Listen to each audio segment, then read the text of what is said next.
The morning sun of Proxima Centauri cast an eerie crimson glow across the research outpost's observation deck. Dr. Mira Lang traced her finger along the rim of her coffee mug, savoring the bitter aroma that wafted up in lazy tendrils of steam. Coffee, real coffee, not the synthetic substitute most frontier stations stocked, was a luxury she'd insisted on when accepting this posting. A small comfort from Earth, 4 light-years, and an entire political landscape away. "Beautiful morning, isn't it?" Lieutenant Alejandra Chavez leaned against the doorframe, her communications officer uniform crisp despite the early hour. Though morning is relative on a planet with a 37-hour rotation. Mira smiled. "I've adjusted my circadian rhythm. 5 years at the edge of human space will do that to you." 5 years, Chavez echoed, crossing the room to pour herself a cup from Mira's precious stash. "Ever regret leaving Earth's comforts behind?" The question hung between them, weighty with implication. Earth's comforts had become increasingly conditional since the global resource wars. Proxima B might be a harsh frontier outpost, but at least here, scientific inquiry still trumped political maneuvering, most days. "Not when I have this." Mira reached into her lab coat pocket and extracted a device slightly larger than her palm. Metallic filaments curved around a central crystalline structure that pulsed with a faint blue light. Chavez raised an eyebrow. "Is that the prototype? I thought it was still in theoretical development." "Theoretical is just another word for hasn't been field tested yet." Mira turned the device over, revealing an intricate network of circuits and alien alloys, materials shared by the Confederation allies that Earth's leadership still refused to publicly acknowledge. "Besides, who's going to stop me out here? The quarterly inspection isn't due for another 73 days. And you've calibrated it for what exactly?" "Localized gravitational manipulation." Mira's eyes gleamed with the fervor that had made her both celebrated and sidelined in academic circles. "If it works, we could revolutionize everything from planetary terraforming to defensive capabilities." Chavez's expression darkened. "Defensive capabilities. You've been listening to the transmissions. Then." It wasn't a question. As head of communications, Chavez had been monitoring the encrypted chatter from Earth's military outposts scattered throughout nearby systems. Rumors of incursions, alien vessels testing boundaries, probing defenses. "Hard not to," Mira replied, running a diagnostic on her prototype. "Especially when Admiral Preston's dispatches keep getting more frantic. The Joint Chiefs think we're sitting on a potential first contact powder keg." "Or a first strike target," Chavez muttered. The warning klaxon cut through their conversation like a knife. 3 short bursts, followed by a longer tone that reverberated through the station's metal framework. "Proximity alert," Chavez said, already moving toward her station. "But that's impossible. We have long-range scanners that should have—" "Unless they were cloaked," Mira finished, her gaze shifting to the viewport. The crimson sky remained unchanged, peaceful, deceptively so. Chief Engineer Park burst through the doorway, his normally composed demeanor frayed at the edges. "Dr. Lang, Lieutenant, you need to see this." They followed him to the main control room, where holographic displays flickered with sensor data. What had appeared as empty space moments before now revealed a massive formation of vessels, hundreds, perhaps thousands, arranged in precise geometric patterns that spoke of military discipline. "They just appeared," Park said, his fingers flying across the control panel. One moment nothing, then the sensors detected a massive energy surge, and suddenly, "An Armada," Mira breathed.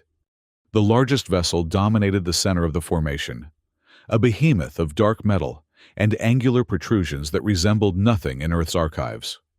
Surrounding it were smaller vessels, still enormous by human standards, and countless fighter-sized craft in tight formation. "Are they transmitting?" Chavez asked, sliding into her communication station and donning her headset. Nothing on standard frequencies, Park replied. I'm scanning across the spectrum, but a holographic projection flickered to life in the center of the control room. A figure materialized, vaguely humanoid, but with iridescent scales covering its elongated skull and multiple sets of eyes, arranged in a pattern that suggested evolutionary adaptation to different light spectrums. When it spoke, the words emerged as a series of clicks and subsonic rumbles that the Outpost translation matrix struggled to interpret. Primitive Outpost, claimed in the name of Zalaxian Imperium, surrender or extinction. The translation faltered, but the intent was unmistakable. Aboard the flagship of what humans would come to know as the Zalaxian Armada, Commander Vex Tor surveyed the tactical display with satisfaction.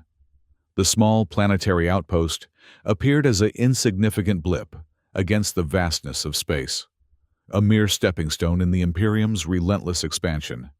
Scans complete. Commander, reported his first officer, Krell. Minimal defenses, rudimentary shield technology, approximately 200 lifeforms detected, primarily concentrated in the main structure. Vex Tor's secondary eyelids closed in a gesture of dismissal. Hardly worth the energy expenditure of our main cannons. Dispatch the first wave. Let them witness our might before they submit. And if they resist? Krell inquired, mandibles clicking in anticipation. Then they will serve as an example to the rest of their species. Vex Tor's voice carried the weight of countless successful conquests. Emperor Zul Groth has decreed that this sector shall be cleansed and remade in our image. We are merely the instruments of his divine will. Back at the outpost, chaos erupted as the first wave of alien fighters descended through the atmosphere, their propulsion systems leaving trails of ionized particles in the crimson sky.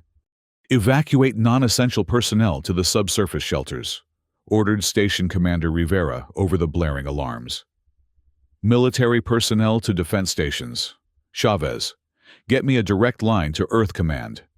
Sir, at this distance, even with quantum entanglement communications, we're looking at a minimum 8-minute delay, Chavez replied, her fingers dancing across her console. Then send the distress call anyway, Rivera snapped. We need reinforcements. Mira stood transfixed at the viewport, watching as the alien fighters formed an attack pattern. Her hand closed around the prototype in her pocket. Years of theoretical work, months of secret construction using materials and principles gleaned from Earth's hidden allies in the Confederation. Untested, potentially unstable. Dr. Lang, Rivera's voice cut through her thoughts.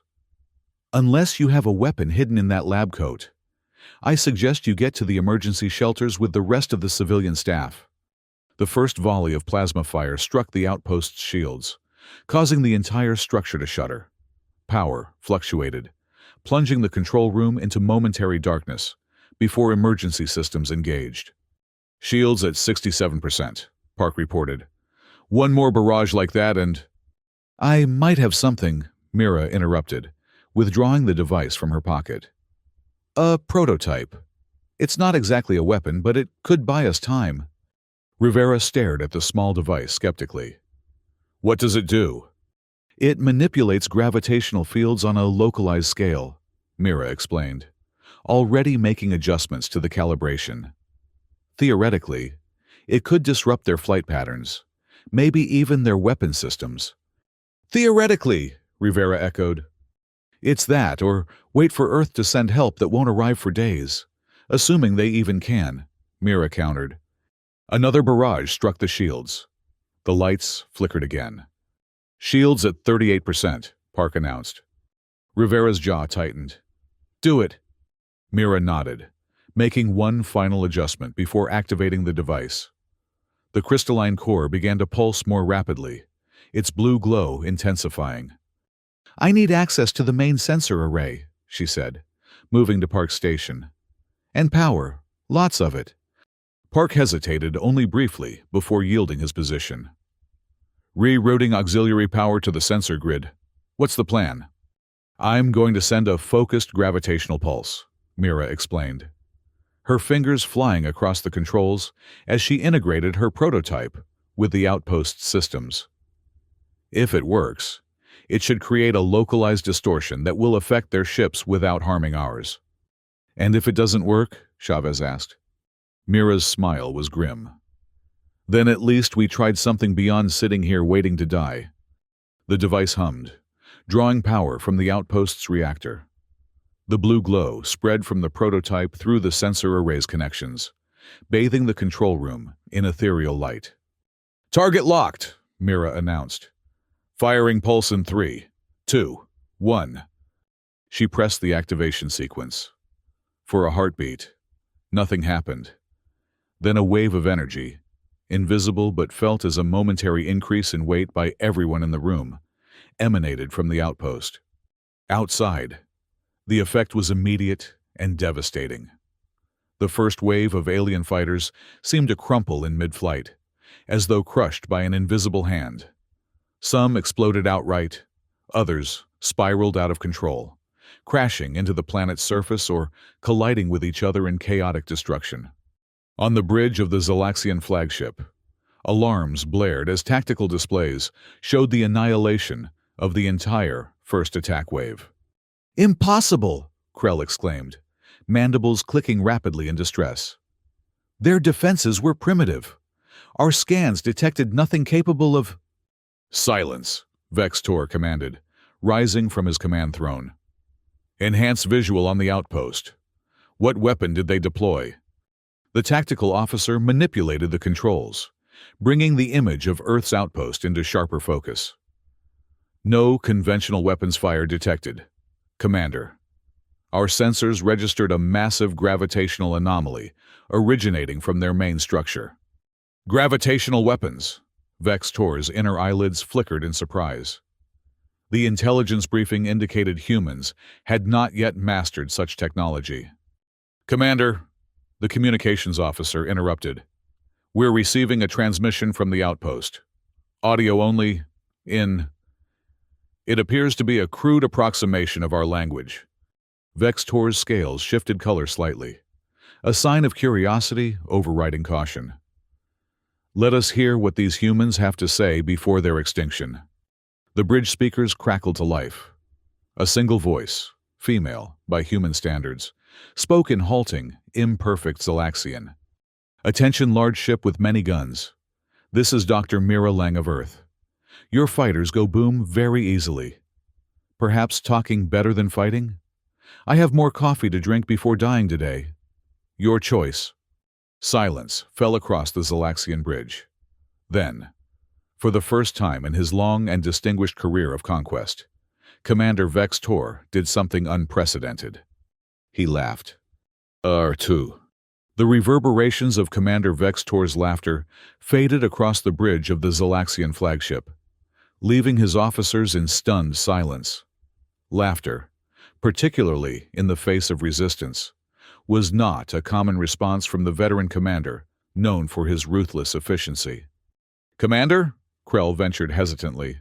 "Your orders?" Vex Tor's primary eyes narrowed, focusing on the holographic display of the human outpost. "Fascinating. They destroy our first wave with technology we believed beyond their capabilities, then respond with humor. Perhaps it is a cultural misunderstanding," offered the xenolinguistics officer. "The translation matrix may have failed to—" "No," Vex Tor interrupted. "The meaning was quite clear. This human, this Dr. Mira Lang, is mocking us." His scales shifted to a deeper hue, signaling his transition from amusement to calculated rage. "Launch the second wave. Double the number of fighters. Add heavy bombers to the formation." Krell's mandibles clicked in approval. "Yes, Commander. And shall we prepare the moon disruptors as well?" "Not yet." Vex Tor settled back into his command throne. "Let us see what other surprises these humans have in store before we commit our strategic assets." Back at the outpost, the control room had erupted in a mixture of cheers and disbelieving laughter at Mira's improvised transmission. Did you just taunt an alien armada about your coffee break? Commander Rivera asked, his expression caught between horror and admiration. Mira shrugged, already examining the prototype, which had begun to overheat from the initial pulse. Figured if they're going to kill us anyway, might as well give them something to remember us by. They're moving, Park announced, eyes fixed on the tactical display. Second wave incoming, at least twice the size of the first, and these readings suggest heavier weaponry. Rivera's momentary relief vanished. Dr. Lang, can your device handle another pulse? Mira frowned, adjusting the calibration. The core is unstable. It wasn't designed for this kind of power output. She glanced up. I need to modify it. Fast. Park, I need your engineering expertise. As if on cue, the station shuddered under renewed bombardment, not from fighters, but from the larger vessels that had moved into attack position. Shields at 22%, reported the defense officer. Structural integrity compromised in sections 3 and 7. Evacuation to subsurface shelters at 67% complete, added another technician. Estimated time to completion, 12 minutes. We don't have 12 minutes, Rivera muttered. Dr. Lang, Engineer Park, you have 5 minutes to work a miracle. Lieutenant Chavez, keep trying to reach Earth Command. Park joined Mira at a workstation, examining the prototype with the practiced eye of someone who had spent decades manipulating advanced technology. The focusing crystal is developing microfractures, he observed. Another pulse at the same intensity will shatter it. Then we need to distribute the load, Mira replied, already disassembling the outer casing. The outpost has subsidiary sensor arrays. If we can link them, we could create a gravitational mesh, Park finished, his eyes widening at the implications. But the power requirements would be enormous. Reroute everything non-essential, Mira instructed. Life support can run on minimal power for 20 minutes. After that, it won't matter anyway, Park concluded grimly, already typing commands into the system. As they worked, Chavez approached, her expression tight with concern. Still no response from Earth Command. But I've been analyzing the alien communications frequencies. Their encryption is complex, but there are patterns. I think I can break into their command channel. To what end? Rivera asked. Information, Chavez replied simply. Know your enemy, and maybe, just maybe, create confusion in their ranks. Rivera nodded. Do it. The outpost rocked under another barrage. Warning lights flashed across control panels. Shields at 11%, came the update. Hull breach detected in Section 7. Emergency containment fields engaged. Almost there, Mira muttered, fingers flying across the interface as she integrated her prototype with the outpost systems. Park worked alongside her, rerouting power and establishing the connections needed for the gravitational mesh. Through the viewport, they could see the second wave of fighters descending, sleek, deadly shapes against the crimson sky, accompanied by larger bomber craft whose silhouettes promised devastating firepower. Ready, Mira announced, activating the modified system. The blue glow from the prototype spread through the outpost's conduits, connecting to the subsidiary sensor arrays. Firing gravitational mesh in 3, 2, 1. This time, the pulse manifested as a visible distortion in space, a rippling effect that spread outward from the outpost in concentric waves. When it reached the incoming fighters, the effect was even more dramatic than before. Entire squadrons seemed to fold in on themselves, caught in localized gravity wells that crushed metal and alien flesh alike. The bombers, more massive and better shielded, suffered less catastrophic damage but were thrown into chaotic trajectories, many colliding with each other or veering off into Proxima B's upper atmosphere. By all the stars, breathed Park, watching the destruction unfold on the tactical display. It worked. But at what cost? Mira's voice was strained. She pointed to the prototype, where the crystalline core was now pulsing erratically, hairline fractures spreading across its surface. On the Zalaxian flagship, Vextor watched in cold fury as his second wave met the same fate as the first. Gravitational weapons of this magnitude should be beyond their capabilities, he snarled. Our intelligence has failed us grievously. Commander, the sensor officer called. We're detecting unusual energy signatures from multiple points around the outpost. They appear to have deployed a network of gravitational manipulators. So, not one weapon, but many. Vextor mused. Clever. Deploy the moon disruptors. Target their satellite first. Let us see how they fare without their orbital eyes. Commander, interrupted the communications officer. We're detecting an intrusion in our command frequency. The humans are attempting to... Before he could finish, the bridge speakers activated of their own accord. Lieutenant Chavez's voice, translated into approximated Zalaxian, filled the command center.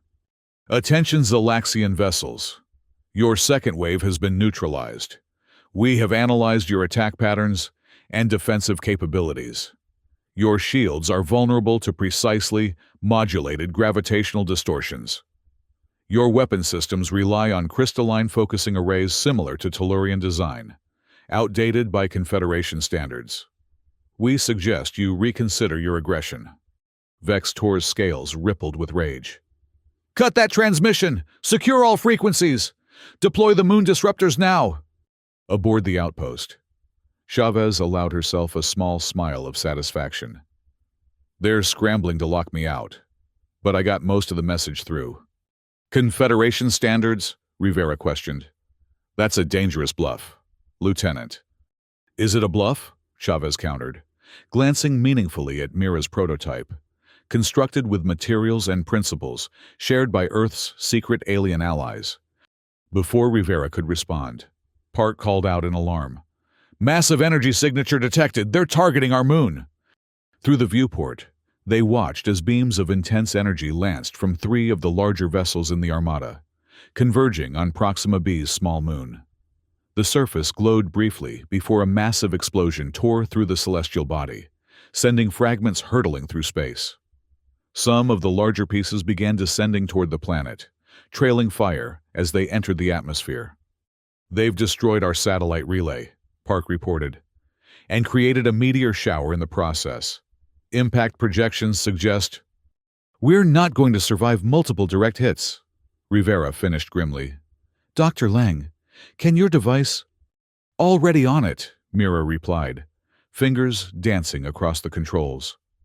Recalibrating for larger masses and higher altitudes. The crystalline core won't survive another broad-spectrum pulse, but I can focus the remaining energy on specific targets. The modified gravity device hummed ominously, the fractures in its core spreading further as Mira pushed it beyond its design parameters. Outside, the incoming moon fragments glowed red-hot as they tore through the atmosphere. Targeting largest fragment, Mira announced. Localized gravitational pulse in 3, 2, 1. A beam of concentrated energy shot upward from the outpost, intercepting the largest moon fragment. Instead of destroying it, the beam enveloped the massive rock in a blue aura that slowed its descent, altering its trajectory. What are you doing? Rivera demanded. That's still going to hit us. No, Mira replied, her voice steady despite the sweat beading on her forehead. I'm redirecting it. The massive fragment changed course, now heading directly toward the Zalaxian Armada, specifically toward one of the vessels that had fired the moon disruptor beams. On the flagship bridge, Krell shouted in alarm. Incoming projectile, evasive maneuvers. But the targeted vessel, slower to respond than the flagship, could not move in time. The moon fragment, still wrapped in the blue aura of Mira's gravitational manipulation, slammed into the Zalaxian ship with devastating force. The explosion lit up space, briefly outshining Proxima Centauri itself. Direct hit, Mira confirmed, allowing herself a moment of grim satisfaction before returning to the controls. Targeting next fragment. One by one, she redirected the larger moon fragments, using them as improvised weapons against the Zalaxian fleet. Not all found their marks. The alien vessels had begun evasive maneuvers, but enough did damage to force the Armada to pull back to a safer distance. Ingenious, Park murmured. Using their own attack against them. The ultimate judo move, Chavez agreed. But look at the prototype. The gravitational device was now visibly deteriorating. The crystalline core, a web of fractures. Its blue glow flickering erratically. One more pulse, Mira estimated. Maybe two if we're lucky. After that? Rivera clasped her shoulder. You've already done the impossible, Dr. Lang. You've bought us time. Time for what? Mira asked. Earth Command still hasn't responded. We have no reinforcements coming. And that Armada isn't going to retreat just because we bloodied their nose. As if to emphasize her point, the tactical display updated to show the Zalaxian fleet regrouping, larger vessels moving to the forefront, including what appeared to be their most massive weapons platforms. They're bringing in their planet crackers, Park said, his voice hollow. Those are designed to shatter worlds. Our outpost won't even register as resistance. Mira stared at the display, a distant memory surfacing, her mentor at the Gravitational Physics Institute, warning her about the dangers of overreaching. The universe doesn't forgive hubris, Mira, he had said. But neither does it reward timidity. The greatest discoveries lie in that narrow space between recklessness and caution. She took a deep breath, coming to a decision. I need direct access to the main reactor. What? Rivera and Park exclaimed simultaneously. The prototype won't survive another conventional pulse, Mira explained. But if I can channel the reactor's output directly through the core for one final burst, I might be able to create something more dramatic. You're talking about overloading it, Park realized. The crystalline structure would collapse catastrophically. Yes, Mira acknowledged. But before it does, it would generate a gravitational singularity, temporary, but powerful enough to potentially disable their entire fleet. Or powerful enough to tear our outpost apart, Rivera countered. Better than letting those planet crackers do it for us, Mira replied. Besides, I can calibrate the effect to create a directional pull, away from us, toward them. Rivera studied her face, searching for doubt or hesitation. Finding none, he nodded slowly. Do it, but evacuate everyone else to the deepest shelters first. As the evacuation orders went out, Mira, Park, and Chavez made their way to the reactor control room. The prototype, now cradled carefully in Mira's hands, pulsed weakly, its light dimming. You realize this is a one-way trip for your device, Park said softly, as they worked to integrate it with the reactor systems. Years of research, destroyed in a single moment. Better than years of research never applied, Mira replied, though her hands lingered momentarily on the prototype's casing, a silent farewell to a creation that had become almost an extension of herself. I've got something, Chavez called from a communications terminal. It's faint, but yes. I'm picking up transmissions from within the Zalaxian fleet. There appears to be disagreement among their command structure. About what? Mira asked, not looking up from her work. Whether to deploy the planet crackers immediately or demand our surrender first. Chavez reported. Some are arguing that our resistance suggests we may have more powerful weapons in reserve. If only they knew, Park muttered.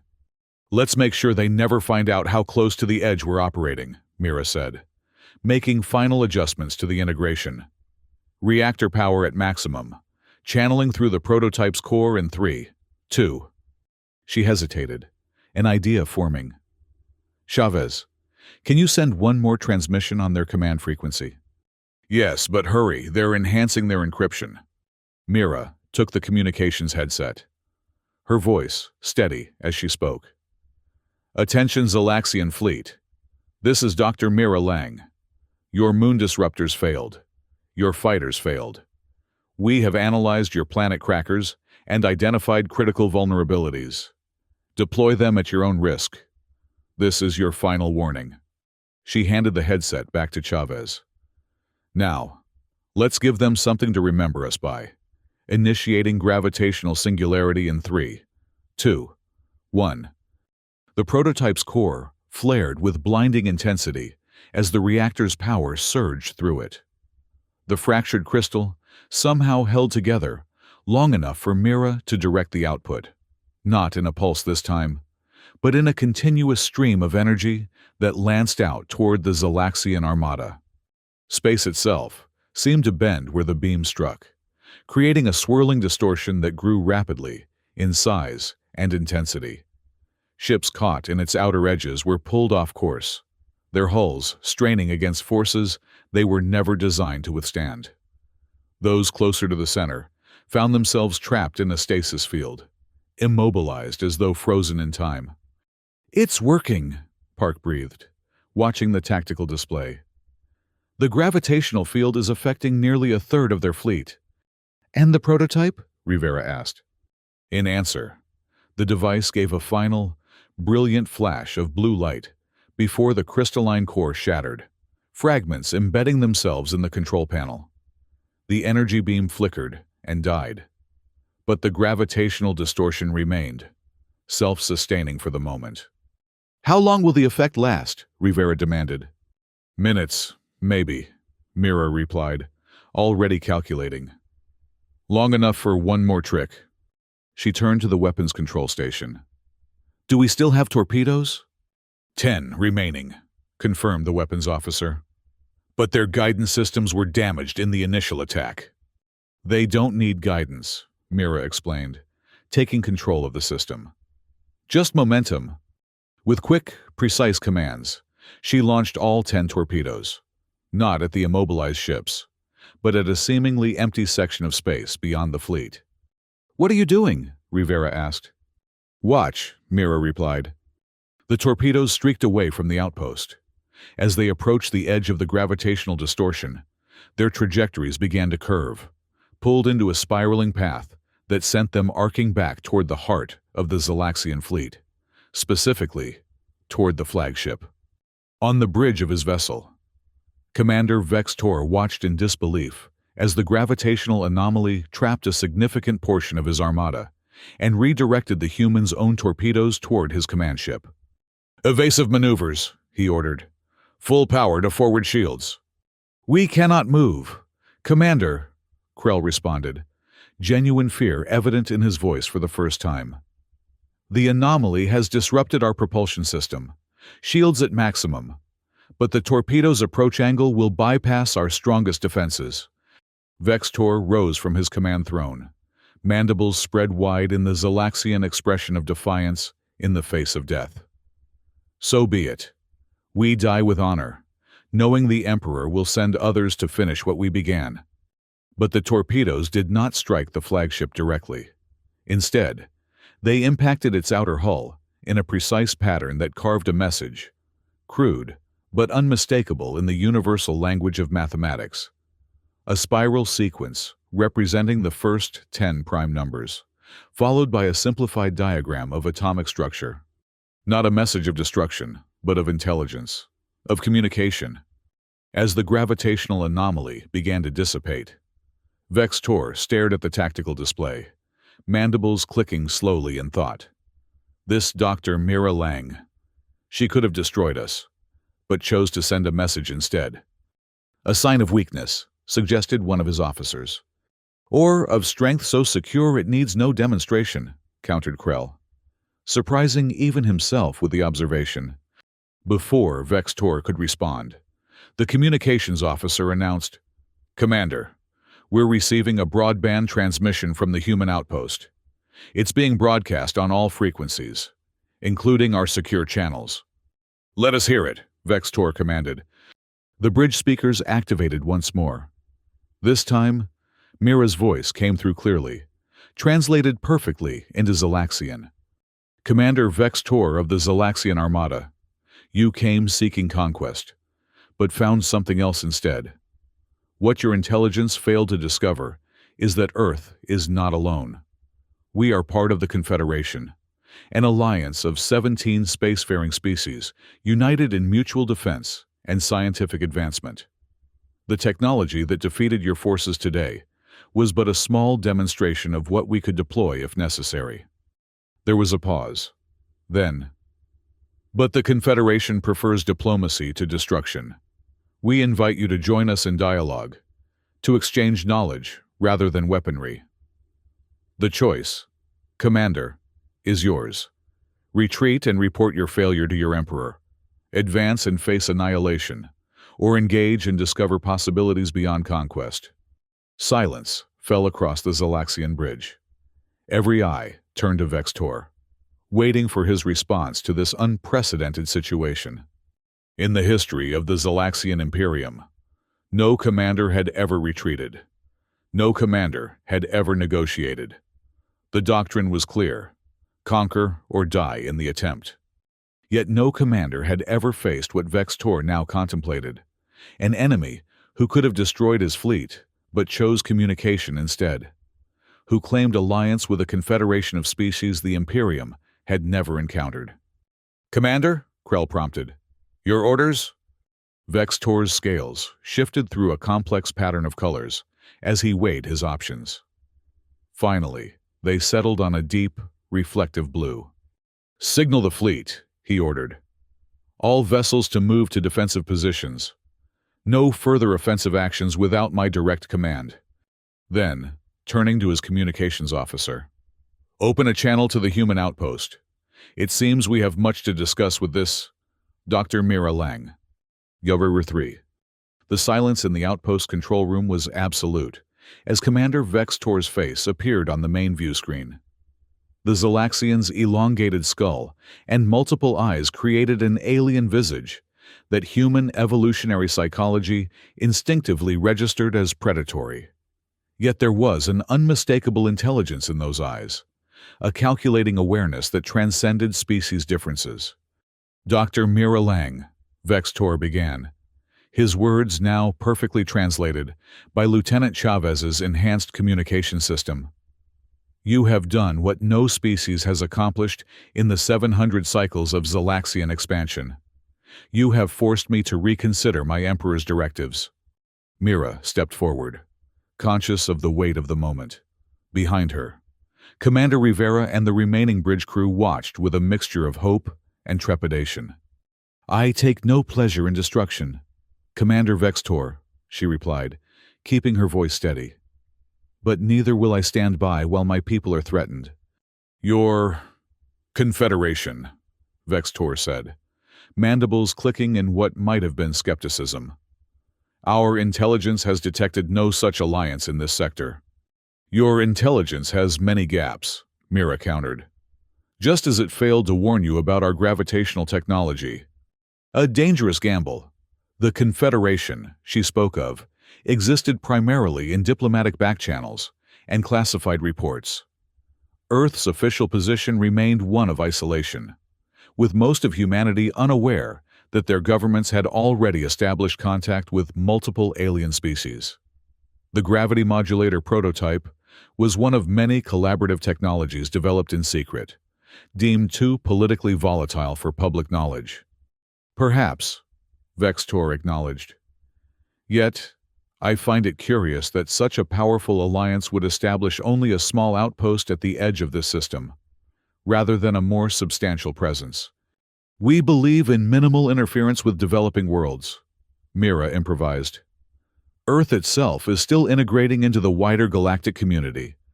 Commander Rivera shifted uncomfortably beside her, clearly recognizing how far Mira was stretching the truth. But he remained silent, understanding that the alternative was likely annihilation. "An interesting philosophical position," Vextor replied. "The Zalaxian Imperium takes a more direct approach to expansion." "We've noticed," Mira said dryly. Something approximating a smile flickered across Vextor's alien features. "You said you prefer dialogue to destruction. Very well, Dr. Lang. Let us dialogue. I propose a face-to-face meeting. I will come to your outpost with a small security detail.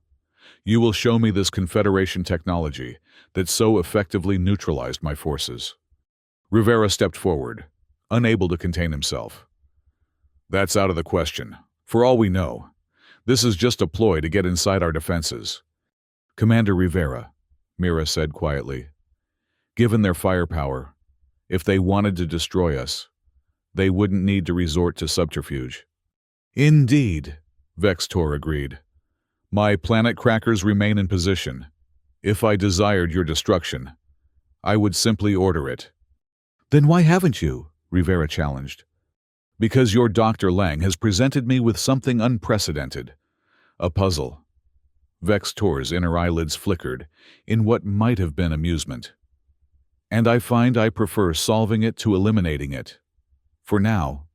Mira considered the proposal. A face-to-face meeting was dangerous, but it would buy them time. Time for Earth Command to respond. Time to potentially establish a genuine dialogue, rather than a temporary ceasefire.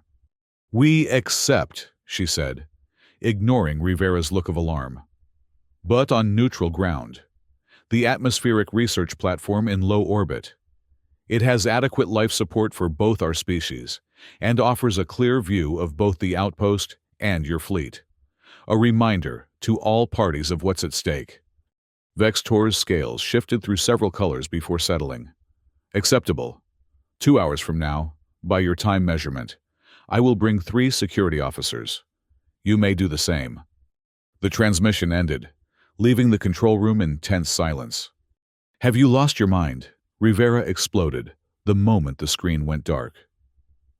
"You've committed us to a meeting we can't possibly prepare for. Revealed classified information about Earth's alien contacts. And now, you're planning to go face-to-face with the commander of an invasion force?" "Yes, to all 3, Mira replied calmly. "Would you prefer I had declined and let them resume their attack? Our gravity modulator is destroyed. We have no other defenses that would even slow down their planet crackers." "But the Confederation," Rivera began, "is real." Mira cut him off. "Just not in the form I implied. Earth has established contact with at least 7 non-human species. Treaties exist.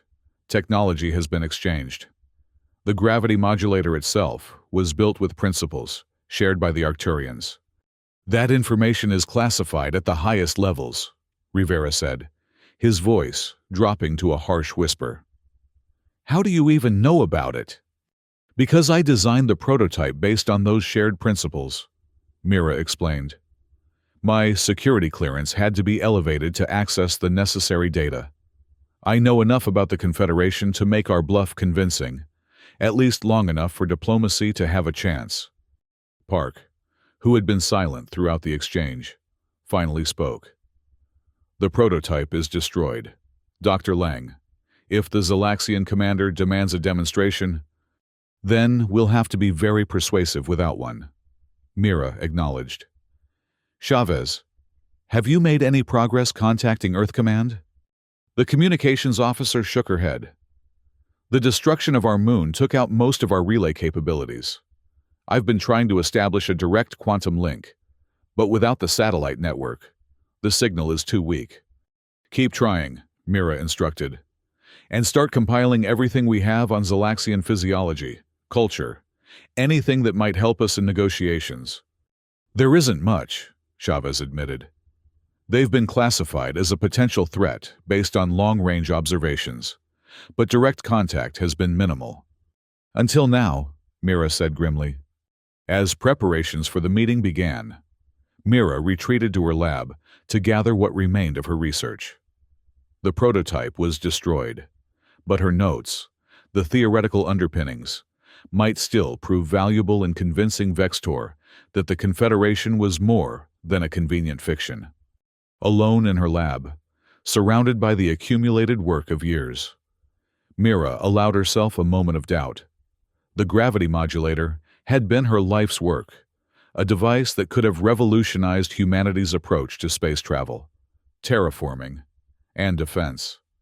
Now it was gone, sacrificed in a desperate gambit to save the outpost. Had it been worth it? And more importantly, Could she maintain the deception she'd begun? A soft knock interrupted her thoughts. Chavez stood in the doorway, a data tablet in her hand. "I've been analyzing the Zalaxian communications we intercepted," she said.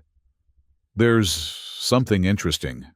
During the battle, there were transmissions between the flagship and what appears to be a smaller vessel at the rear of their formation. The encryption was different, stronger than their standard military channels." "A special liaison?" Mira suggested. "That's my guess. And based on the frequency of transmissions, they were reporting directly to someone other than Vex-Tor." Chavez handed over the tablet. "I couldn't break the encryption completely, but I did extract some recurring phrases. One translates roughly as, 'the Emperor's eyes.'" Mira frowned. "A spy, or an observer making sure Vex-Tor follows orders. Either way, it suggests there might be factions within their command structure," Chavez replied. "Something we could potentially exploit. Or something that could complicate negotiations if Vex-Tor doesn't have the authority he projects," Mira mused. "Good work, Lieutenant. Keep digging." As Chavez left, Mira turned her attention to the tablet, studying what little information they had on Zalaxian culture. The picture that emerged was of a highly hierarchical, conquest-driven society, not unlike ancient Earth empires. Emperor Zul'Groth appeared to be more than a political leader. References suggested a quasi-religious status, his will considered divine mandate. How did one negotiate with a culture that viewed expansion as a sacred duty? What could she offer that would outweigh the disgrace Vex-Tor would face for failing his emperor's directive? 2 hours later, Mira found herself aboard a shuttle, ascending toward the atmospheric research platform, accompanied by Commander Rivera, Lieutenant Chavez, and a security officer. Each carried a standard-issue sidearm, a symbolic gesture at best, given what they had witnessed of Zalaxian military capability. "Remember," Mira said as the platform came into view, "our goal is dialogue, not provocation. We need to convince them that peaceful cooperation offers more benefits than conquest." "And if they're not convinced?" Rivera asked. Mira's gaze drifted to the viewport, where the Zalaxian Armada was visible as a constellation of dark shapes against the stars. "Then we've bought Earth a little more time to prepare for what's coming." The shuttle docked with the research platform, a circular structure suspended in low orbit, primarily used for atmospheric sampling and climate monitoring. Its central chamber, normally filled with scientific equipment, had been hastily repurposed as a meeting space, with a large circular table placed in the center. They had barely completed their preparations when the platform's sensors detected an approaching Zalaxian shuttle. Sleek and predatory in design, it maneuvered with precision to the opposite docking port. "Here we go," Mira murmured, straightening her lab coat, a deliberately chosen garment, emphasizing her role as scientist rather than military. The airlock cycled, and Commander Vex-Tor entered, flanked by 3 Zalaxian warriors. In person, the Zalaxian commander was even more imposing than his holographic projection had suggested. Standing nearly 7 feet tall, his iridescent scales shifted colors with his movements, creating an almost hypnotic effect. The warriors behind him were similarly impressive, their exoskeletal armor augmenting their already formidable physiques. "Dr. Mira Lang," Vex-Tor said, multiple eyes focusing on her with unsettling intensity. "At last we meet without the distortion of communication systems between us." "Commander Vex-Tor," Mira acknowledged with a slight bow, a gesture she hoped would translate across species as respectful, but not submissive. "Welcome to neutral ground." Vex-Tor surveyed the chamber, his gaze lingering on the viewports that offered clear sightlines to both the outpost below and his fleet above. "A strategic choice of location. I appreciate the symbolism." "I thought you might," Mira replied. "Please, be seated. The atmospheric composition has been adjusted to accommodate Zalaxian preferences." Indeed, the chamber's environmental controls had been modified based on the limited data they had on Zalaxian physiology. Slightly higher nitrogen content, elevated temperature, increased humidity. Small considerations, but potentially significant in establishing good faith. Vextor settled into a chair designed to accommodate his larger frame, his warriors remaining standing behind him. Your attention to detail is noted, Dr. Lang. Now, I believe you promised to explain this confederation that we somehow failed to detect in our reconnaissance of this sector. The Confederation operates with discretion, Mira began, activating a holographic display in the center of the table. Images appeared, star maps showing systems beyond human exploration, anatomical diagrams of non-human species, technical schematics of advanced technology. All of it real, drawn from the classified data she had access to, though presented in a way that implied a far more integrated alliance than actually existed. 17 spacefaring species, each with their own strengths and specialties, united for mutual protection and advancement, she continued. Earth is among the newer members, which is why our presence in this system appears modest. And yet you deployed technology capable of neutralizing an elite Zalaxian battle group, Vextor observed. Technology you claim derives from this alliance? The gravity modulator was a collaborative development, Mira confirmed, displaying schematics of the prototype, now safely destroyed and beyond inspection.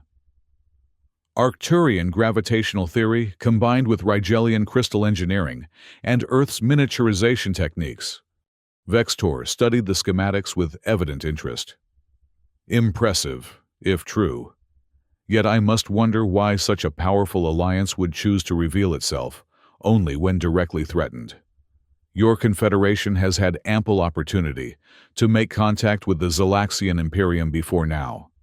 The Confederation's primary directive is non-interference with developing civilizations, Mira explained, the lie coming more easily now as she wove it with threads of truth. We observe, we learn, we only engage directly when necessary.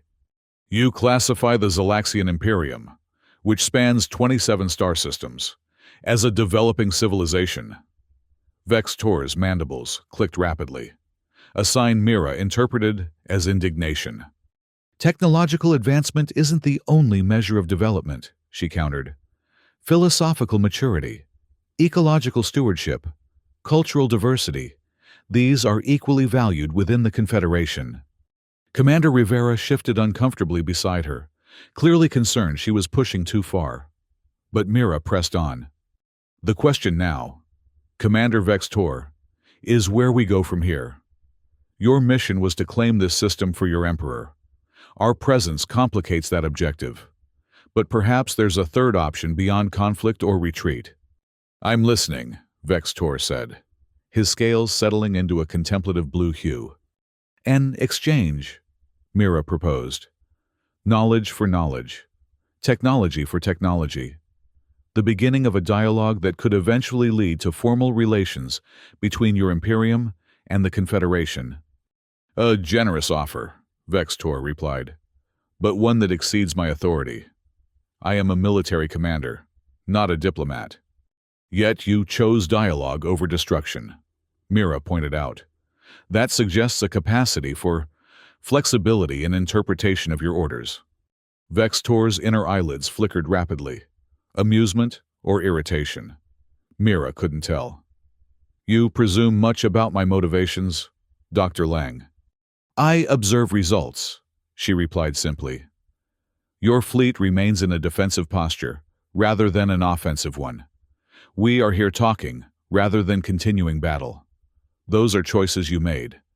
Before Vextor could respond, Lieutenant Chavez's communicator chimed softly. She glanced at it, then leaned toward Mira, whispering, We've re-established partial contact with Earth Command. They're requesting an immediate update. Mira nodded slightly, then returned her attention to Vextor. It seems my superiors are also interested in our discussion. Perhaps we should establish some preliminary parameters for this exchange of knowledge before we involve higher authorities on both sides. A prudent approach, Vextor agreed.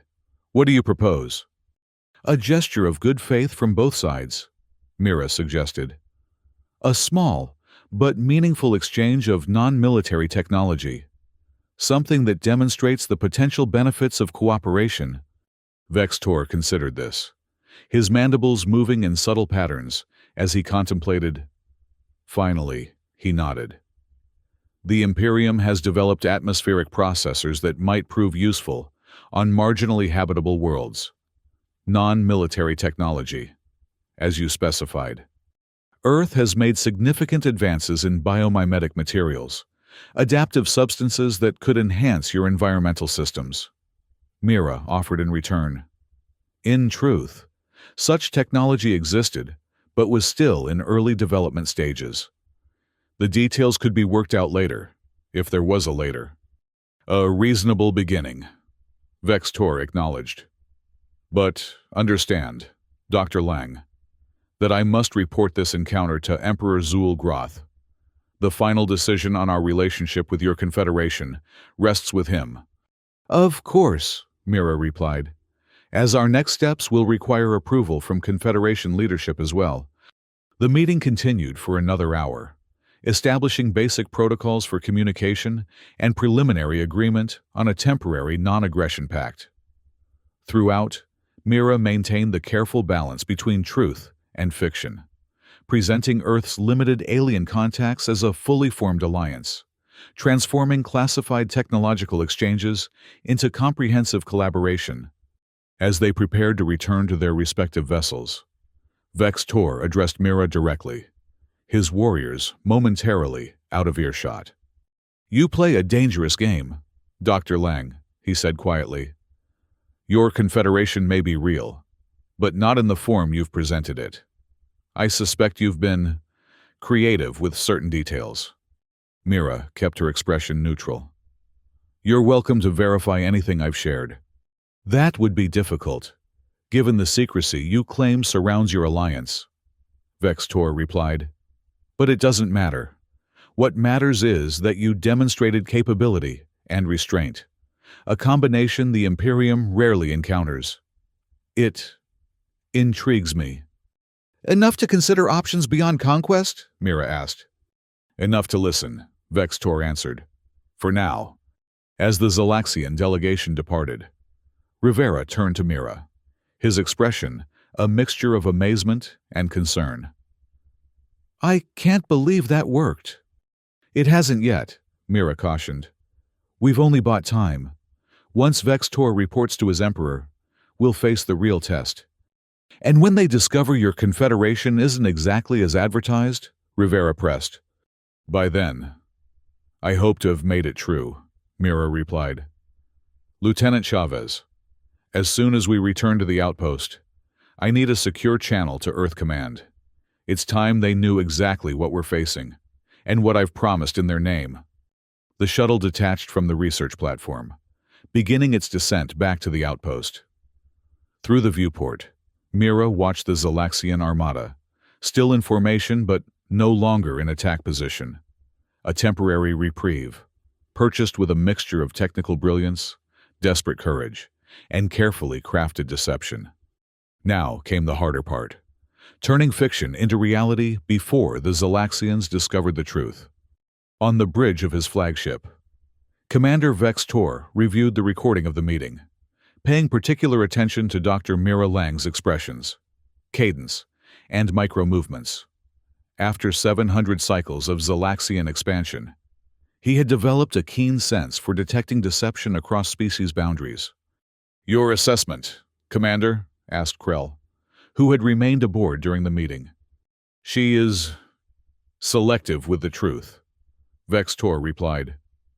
This confederation exists, but I suspect it is more aspiration than reality at this stage. The technology, however, is genuine. The gravitational weapon they deployed against us functioned exactly as their schematics suggest it should. Then they are vulnerable, Krell concluded. We could resume our attack, now that their primary defense is destroyed. Perhaps, Vextor acknowledged. But to what end? If their confederation is indeed in its formative stages, destroying this outpost might simply accelerate its consolidation. Better to observe, to learn, to understand the potential of both alliance and technology before committing to irreversible action. The Emperor will expect conquest, not contemplation, Krell reminded him. Vextor's scales darkened. The Emperor expects success. How that is achieved is left to my discretion. He activated the ship's secure communication system. Prepare a transmission to Imperial Center. I wish to speak directly with Emperor Zul Groth. As the communications officer complied, Vextor turned his gaze toward the small, blue-green planet below. For the first time in his long career of expansion, he found himself considering possibilities beyond the simple binary of conquest or destruction. All because of a single human with a prototype device and the audacity to turn his own moon against him. Fascinating, he murmured to himself. Truly fascinating. Nogarf 4.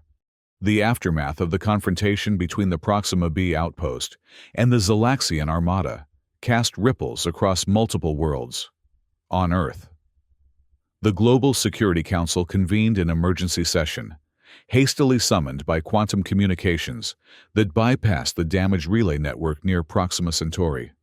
Admiral Preston, his holographic projection dominating the center of the council chamber, paced with barely contained agitation. Dr. Lang's actions, while undeniably heroic, have placed Earth in an untenable diplomatic position. She has revealed classified information about our extraterrestrial contacts and presented them as a formal alliance that does not exist in that form. Yet she saved the outpost and, potentially, Earth itself, countered Counselor Takeda. The Zalaxian Armada represents the most significant alien threat we've encountered. If they had destroyed Proxima B, Earth would have been next. That remains speculative, Preston argued. What's certain is that Dr. Lang has committed Earth to diplomatic relations with a hostile alien empire based on a foundation of partial truths. When the Zalaxians discover the extent of her creativity, we may face an even greater threat.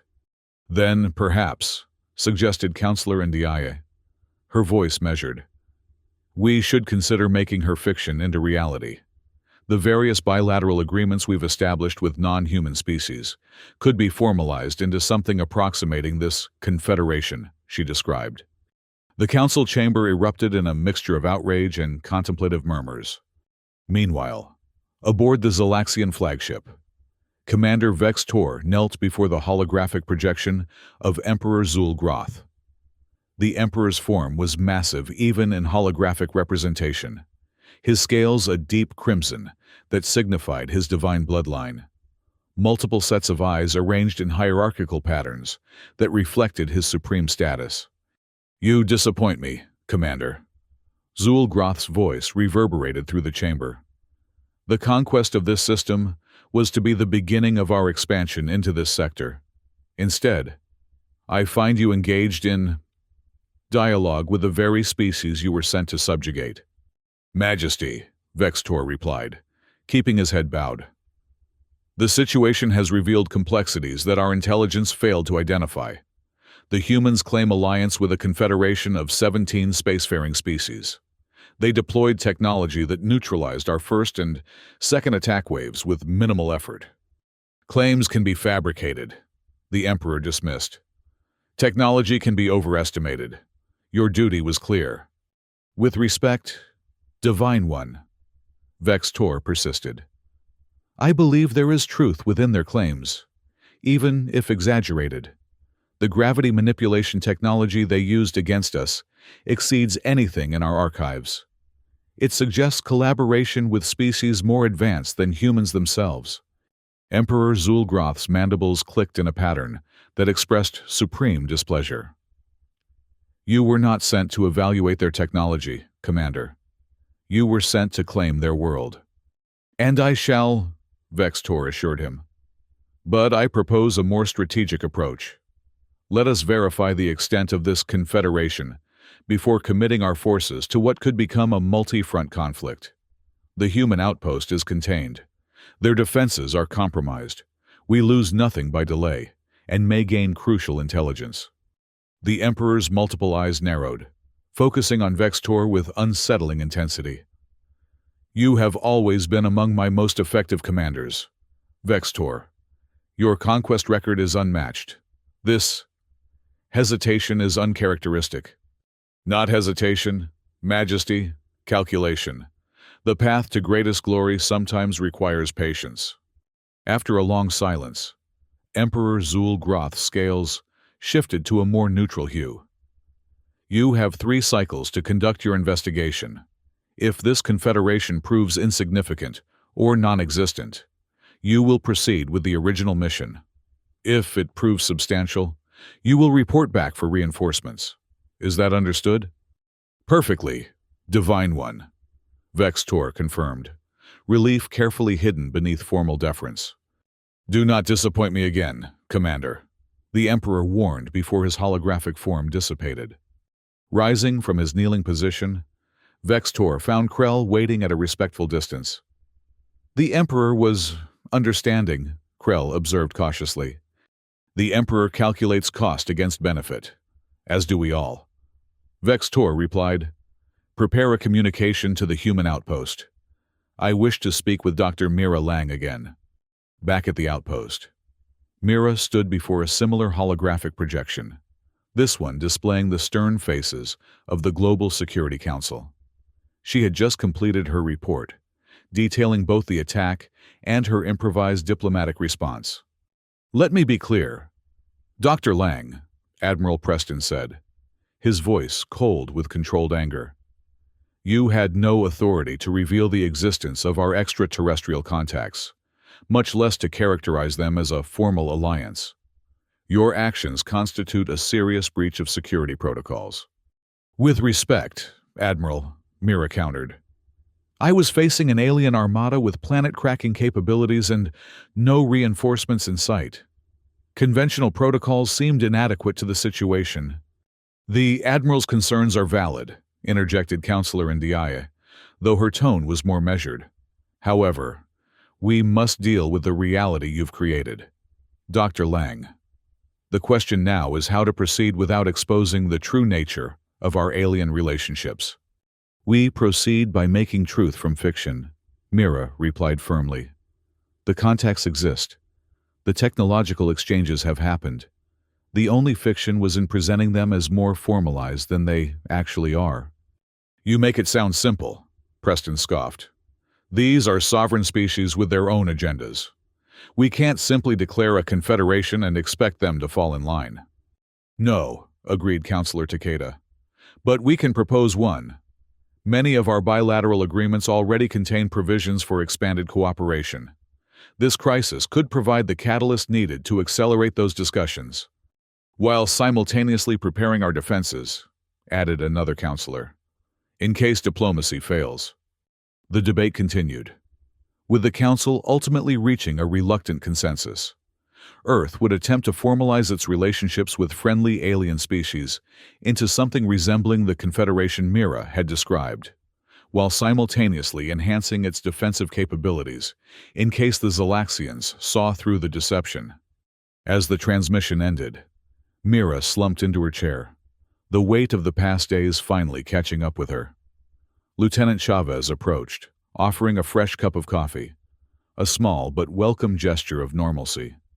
So, Chavez asked, are we heroes or traitors? Both, apparently, Mira replied, taking a grateful sip. They're furious about the security breach but can't argue with the results. Now they're scrambling to make my improvised confederation into something real before the Zalaxians discover the truth. And in the meantime, we maintain the facade and hope diplomatic channels move faster than Zalaxian intelligence gathering. Mira gestured to the viewport, where the alien fleet remained visible as dark shapes against the stars. They're still out there, watching, assessing. Commander Vextor strikes me as perceptive. He suspects I've been creative with certain details. Yet he chose dialogue over destruction, Chavez pointed out. That suggests he's not entirely committed to his conquest mission. Or he's playing for time, just as we are, Mira countered, gathering intelligence before committing to irreversible action. Their conversation was interrupted by a communication alert. "Incoming transmission from the Zalaxian flagship," announced the duty officer. "Commander Vex Tor requesting to speak with Dr. Lang." Mira straightened, quickly composing herself. "Put him through." The view screen activated, revealing Vex Tor's imposing form. His scales had settled into a pattern that Mira was beginning to recognize as his diplomatic coloration, a blend of blues and greens that suggested openness without vulnerability. "Dr. Lang," he began without preamble, "I have communicated with my Emperor regarding our encounter. He has authorized me to conduct a more thorough investigation of your Confederation claims before proceeding with the original mission parameters." A diplomatic way of saying they hadn't abandoned their conquest plans, merely delayed them. "I'm pleased to hear that, Commander," Mira replied carefully. "Investigation is preferable to confrontation." "Indeed. To that end, I propose a series of exchanges. Information, cultural artifacts, technological demonstrations, nothing that would compromise either side's security, but enough to establish a foundation for potential future relations." Mira considered the offer. It was exactly what they needed. Time for Earth to strengthen its position, both diplomatically and militarily. Yet she couldn't appear too eager. "A reasonable proposal," she acknowledged, "though I must consult with Confederation leadership before agreeing to specific exchanges. As you can imagine, some technologies are considered too sensitive to share." "Of course," Vex Tor replied, his mandibles clicking in what might have been amusement. "We have similar restrictions, but surely there are areas of mutual benefit that pose no strategic risk." "I believe there are," Mira agreed. "Cultural exchange would be an appropriate beginning. Understanding precedes trust." "Well said, Dr. Lang. I look forward to learning more about human culture, starting with this coffee you value so highly." Despite herself, Mira smiled. "Be careful what you wish for, Commander. Coffee has been known to create dependencies in multiple species. A risk I am willing to accept in the name of diplomacy," Vex Tor replied, his own expression shifting in what Mira interpreted as the Zalaxian equivalent of humor. "I will prepare a cultural package for exchange." Vex Tor out. As the transmission ended, Chavez raised an eyebrow. "Did you just agree to a cultural exchange program with an alien commander who was trying to annihilate us a day ago?" "Apparently," Mira replied, somewhat surprised herself. "And I think he just made a joke about coffee." "The universe is stranger than fiction," Chavez mused. Speaking of fiction," Commander Rivera said as he entered the control room. "Earth Command has sent preliminary instructions for our ongoing interactions with the Zalaxians. We're to maintain the Confederation narrative, while they work to formalize actual agreements with our existing alien contacts." "And if the Zalaxians discover the truth before that happens?" Mira asked. Rivera's expression was grim. "Then we hope your diplomatic skills are as impressive as your scientific ones, Dr. Lang. Because you'll be the one explaining why we misrepresented our alliance status to a species with planet-cracking capabilities." The following days saw an unusual calm descend upon the Proxima B outpost. The Zalaxian fleet remained in orbit, but in a non-threatening formation that suggested watchful observation rather than imminent attack. Daily communications were established, primarily focused on cultural and scientific exchanges that revealed much while exposing little of strategic value. Mira found herself serving as Earth's primary liaison, a role she had never sought nor trained for. Her background in theoretical physics had hardly prepared her for the nuances of interspecies diplomacy, yet she discovered an unexpected aptitude for it, perhaps because her scientific mindset valued truth and clarity, even when operating within necessary constraints.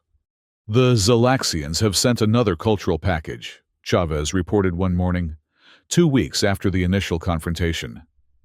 This one contains musical compositions and what appears to be literature, or their equivalent. Add it to my review queue, Mira replied, not looking up from the report she was composing for Earth Command. The daily updates had become increasingly detailed as the Council pressed for every scrap of intelligence on Zalaxian capabilities and intentions. There's something else, Chavez added. A personal message from Commander Vextor, for you specifically. This caught Mira's attention. Put it through to my private terminal! The message was brief, but intriguing. Dr. Lang, our cultural exchanges have been illuminating but limited by the formal channels through which they pass. I propose a more direct discussion, one commander to one scientist, without the filters of our respective hierarchies. The neutral research platform seems an appropriate venue. If you are amenable, I will be there at 1800 hours by your time measurement.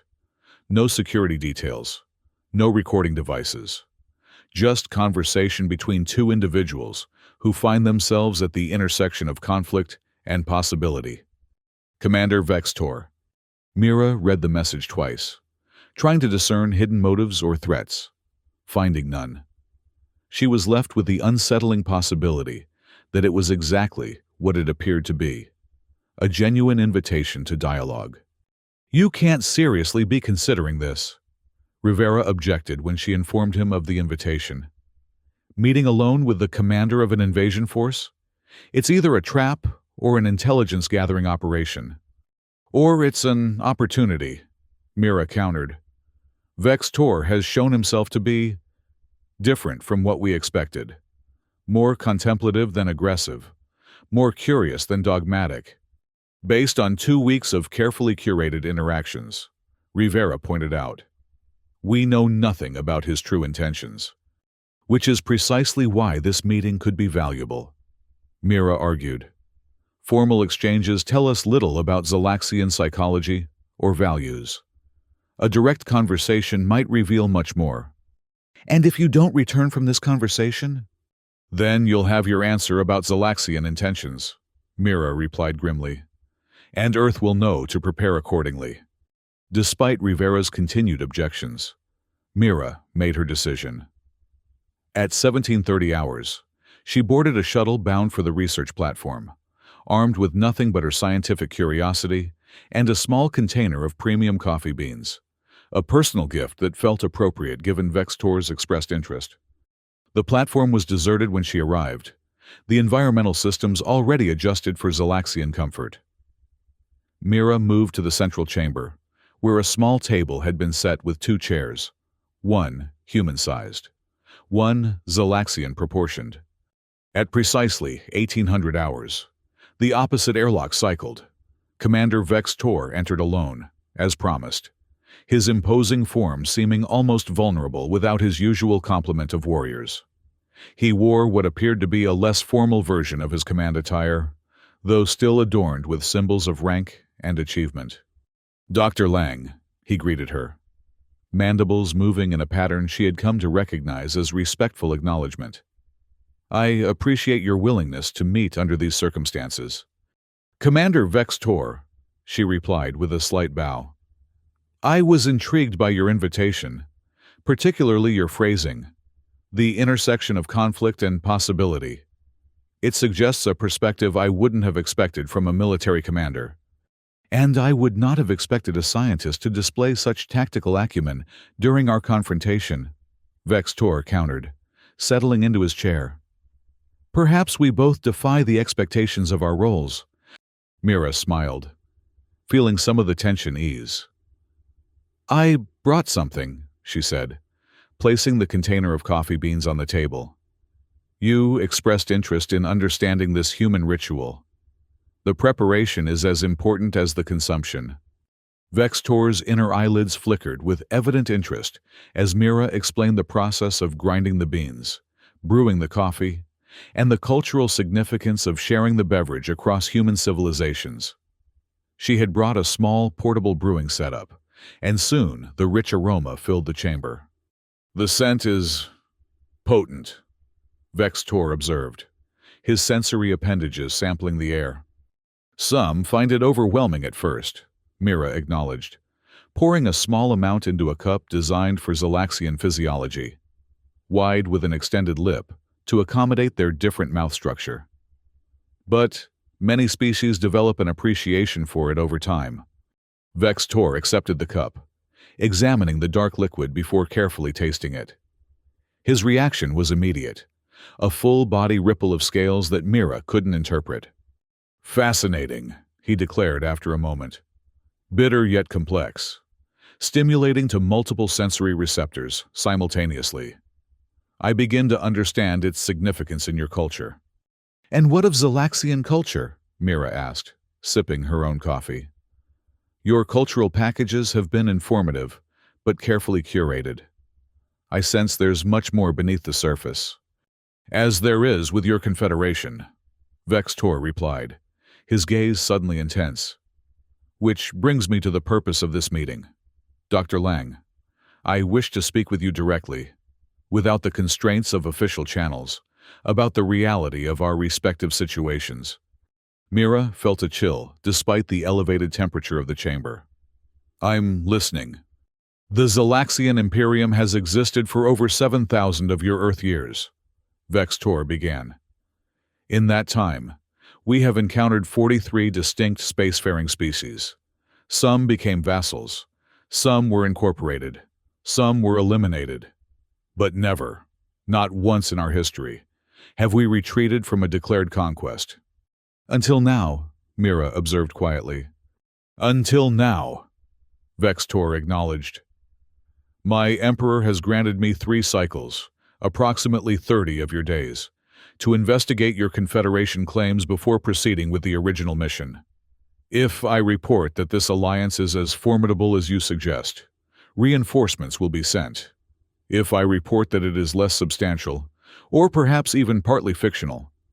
He left the implication hanging, but Mira understood perfectly. The temporary reprieve would end, and the attack would resume, this time with the full knowledge of the Outpost's defensive capabilities, or lack thereof. Why are you telling me this? She asked. Because I find myself in an unprecedented position, Vextor replied, his scales shifting through complex patterns that suggested internal conflict. My duty to the Emperor is clear, yet my observations of you, of humans, have led me to questions I never anticipated. What kind of questions? Your species is young, by our standards, technologically inconsistent, politically fractured, philosophically diverse. Yet you display a resilience and adaptability that is remarkable. When faced with overwhelming force, you chose innovation over surrender. When offered the opportunity for dialogue, you embraced it despite obvious risks. Vextor leaned forward, his multiple eyes focused intently on Mira. Most intriguing of all, you chose to communicate rather than destroy when you had the advantage. The gravitational weapon you deployed could have annihilated my flagship. Instead, you used it to carve a mathematical message, to demonstrate intelligence rather than merely power. Violence is rarely the optimal solution to complex problems, Mira replied carefully. A perspective that would be considered heretical within the Imperium. Vextor said, Our doctrine holds that conquest is the natural order, that superior species have not just the right, but the obligation to subjugate or eliminate the inferior. And what do you believe, Commander? Mira asked, studying his alien features for any sign of his true thoughts. Vextor was silent for a long moment, his scales cycling through colors so subtle Mira could barely distinguish the shifts. I have served the Imperium for 200 cycles. I have led conquest missions against 12 different worlds. Never before have I questioned the doctrine. His inner eyelids flickered rapidly. Until now. What changed? You did, Vextor replied simply. Or rather, what you represent. A different path than the binary of domination or extinction. Your confederation, whether as established as you claim, or more aspirational in nature, suggests possibility. Cooperation between different species, each maintaining their sovereignty while sharing knowledge and resources. Mira felt a surge of hope mingled with caution. Could this alien commander, bred for conquest, truly be contemplating an alternative? Or was this an elaborate ruse to gain her trust? The Zalaxian Imperium has thrived through conquest for millennia, she observed. Why would you even consider another approach? Because expansion through conquest has limits, Vextor admitted. Each new world requires resources to subjugate, forces to maintain control. The logistics become challenging at larger scales. And occasionally, we encounter resistance that makes the cost of conquest prohibitive. Like the Confederation? Precisely. If your alliance is as you describe, a direct conflict would be costly for the Imperium. Perhaps too costly, even if ultimate victory were assured. Mira took a careful sip of her coffee, using the moment to organize her thoughts. This conversation had ventured into territory far beyond what she had anticipated. Not just a cultural exchange, but a philosophical one with potentially galaxy-altering implications. "What are you suggesting, Commander?" she asked finally. "I am suggesting nothing. Yet," Vextor replied. "I am exploring possibilities, as any strategic commander must. Emperor Zul'Groth has granted me authority to investigate. How I conduct that investigation, what conclusions I reach, remains at my discretion.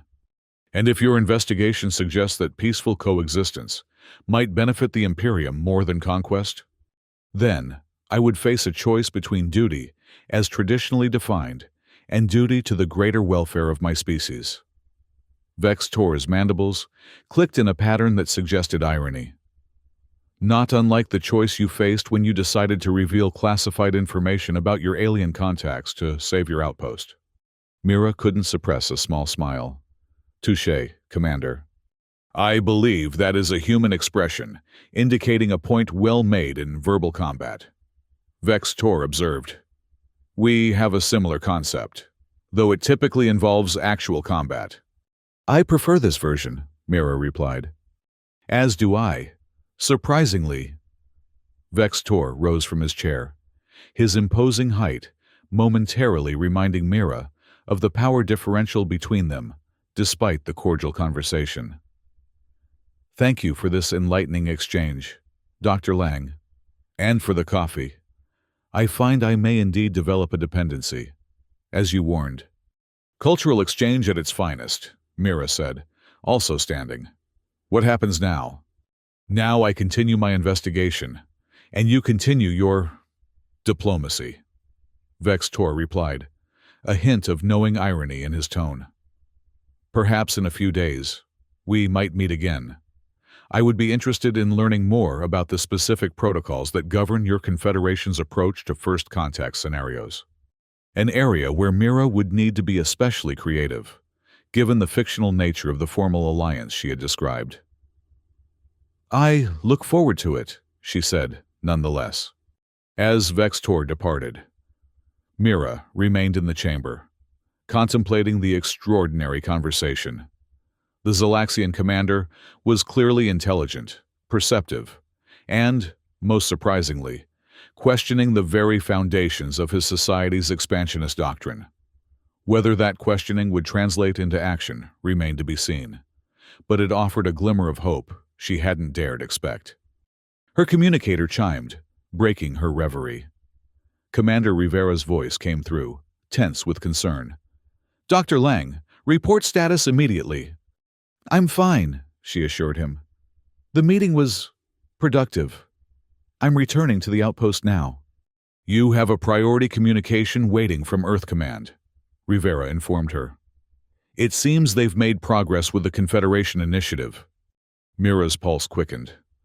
"I'll be there in 20 minutes. Back at the outpost, Mira found Rivera and Chavez waiting in the secure communications chamber.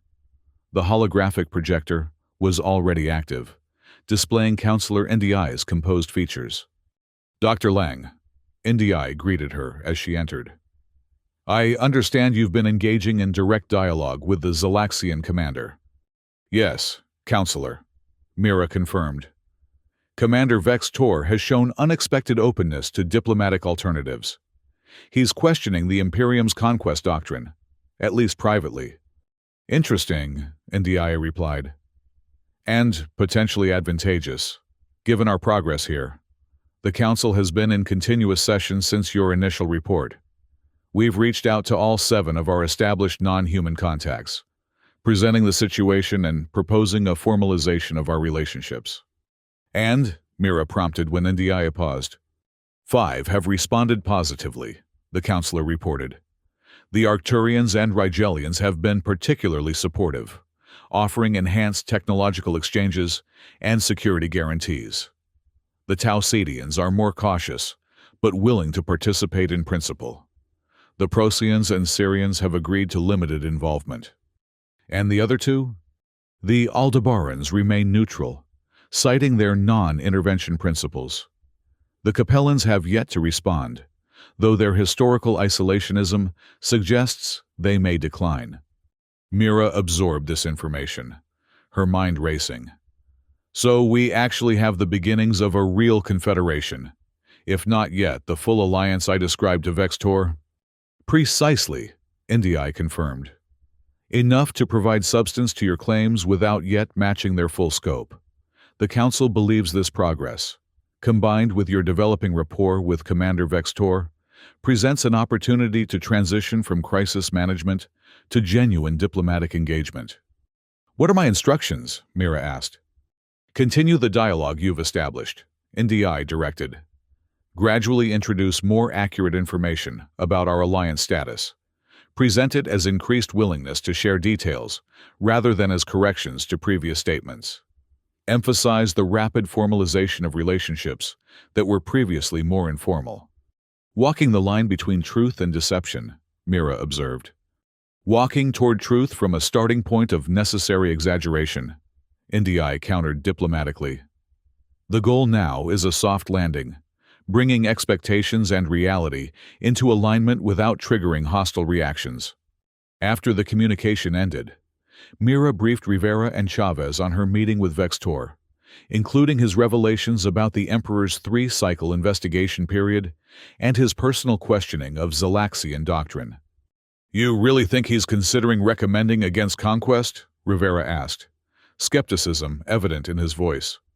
I think he's weighing options he never considered before, Mira replied carefully. Whether duty to his emperor or intellectual curiosity will win out remains to be seen.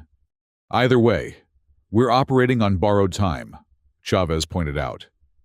3 Zalaxian cycles gives us less than 30 days to either convince them we're not worth attacking or prepare for when they do. Then we make every day count, Mira said firmly. Lieutenant Chavez, continue analyzing their communications patterns. I want to know who Vex Tor is talking to besides the Emperor, especially that secondary vessel you identified earlier.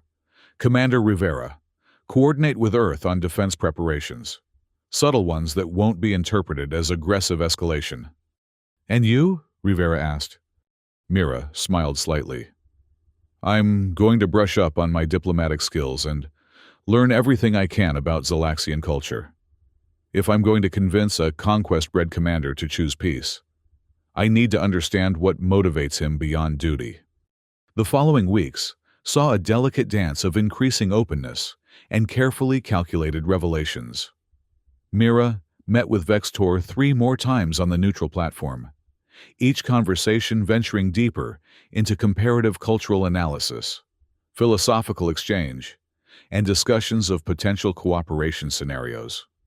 During their 4th meeting, Mira finally addressed the elephant in the room.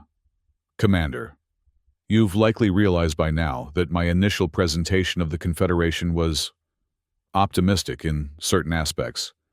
Vex Tor's scales rippled in what she had come to recognize as amusement. You mean your characterization of loosely affiliated contacts as a formal, integrated alliance? Yes, Dr. Lang. I had surmised as much. Not a lie, Mira clarified, but a projection of where relationships were heading rather than their exact status at the time. A distinction that would be meaningless to many of my kind, Vextor observed. Yet, I find I appreciate the nuance. Your species values potential as much as current reality, a trait the Zalaxian mindset struggles to comprehend. And yet you seem to comprehend it quite well, Mira pointed out. Perhaps I have spent too much time in human company, Vextor replied, his tone lighter than she had ever heard it. Or perhaps I have always been an outlier among my kind, too curious about alternatives, too willing to question established doctrines. It is not a trait that has endeared me to certain factions within the imperial hierarchy. Yet you rose to fleet command, Mira observed. Through battlefield success, not political alignment, Vextor explained. Emperor Zul Groth values results above ideological purity. So long as I delivered conquests, my occasional philosophical divergences were tolerated. And now? Now I find myself at a crossroads. Dr. Lang. Vextor's scales shifted to a deeper, more somber hue. My investigation period ends in 4 days. I must report to the Emperor with my recommendation, either to proceed with conquest, potentially triggering conflict with your emerging confederation, or to propose a diplomatic alternative unprecedented in our history. What will you recommend? Mira asked, holding her breath despite herself. I remain undecided, Vextor admitted. The evidence suggests your alliance, while not yet as formalized as you initially implied, is substantial enough to present significant resistance. The cost-benefit analysis does not clearly favor conquest. But the Emperor expects conquest, Mira supplied. Yes, and failure to deliver it would be problematic for my continued existence. The implication was clear. Recommending against conquest could cost Vextor his life, or at minimum, his position and honor. Mira felt a surprising surge of concern for the alien commander, who had begun as her adversary, but had gradually become something closer to a colleague, perhaps even a friend. There must be a third option, she suggested. A way to present diplomatic engagement as strategic advantage rather than retreat. That would require a paradigm shift in Zalaxian thinking, Vextor replied. Though perhaps... His voice trailed off, his multiple eyes focusing on some distant point, as though contemplating a previously unconsidered possibility. Perhaps, Mira prompted. There is a concept in our most ancient philosophical texts, largely forgotten in modern imperial doctrine. Vextor explained slowly. The concept of conquest through assimilation, not of territory or resources, but of knowledge and capability. It was how the early Zalaxian clans united, before expansionist ideology took hold. Cultural exchange is a form of conquest, Mira interpreted, gaining strength through absorption of ideas, rather than territories. Precisely. Vextor's scales brightened noticeably. It would require careful framing, but Emperor Zul Groth prides himself on his knowledge of ancient traditions. If I present diplomatic engagement as a rediscovery of this fundamental Zalaxian approach, you might satisfy your mission parameters while avoiding conflict, Mira finished. It is a narrow path, Vextor acknowledged, but perhaps the only one that serves both our interests. As their meeting concluded, Mira felt a cautious optimism taking root. The Zalaxian commander was actively seeking a peaceful resolution, not just because of the potential costs of conflict, but because he had begun to see value in cooperation itself. Yet even as hope grew on the diplomatic front, tensions were mounting elsewhere. Lieutenant Chavez had identified increasing communication between the mysterious vessel at the rear of the Zalaxian formation, the one she had earlier labeled the Emperor's Eyes, and several other ships in the fleet. The patterns suggested factional divisions forming, with some officers more aligned with this observer than with Vextor himself. It's like watching a silent power struggle, Chavez explained, showing Mira the communication patterns. This secondary vessel, which we now believe is commanded by someone named Krell Thex, a high-ranking political officer, is becoming more active as Vextor's investigation period nears its end. A hardliner? Mira guessed. Based on the limited content we've been able to decrypt, yes. Chavez confirmed.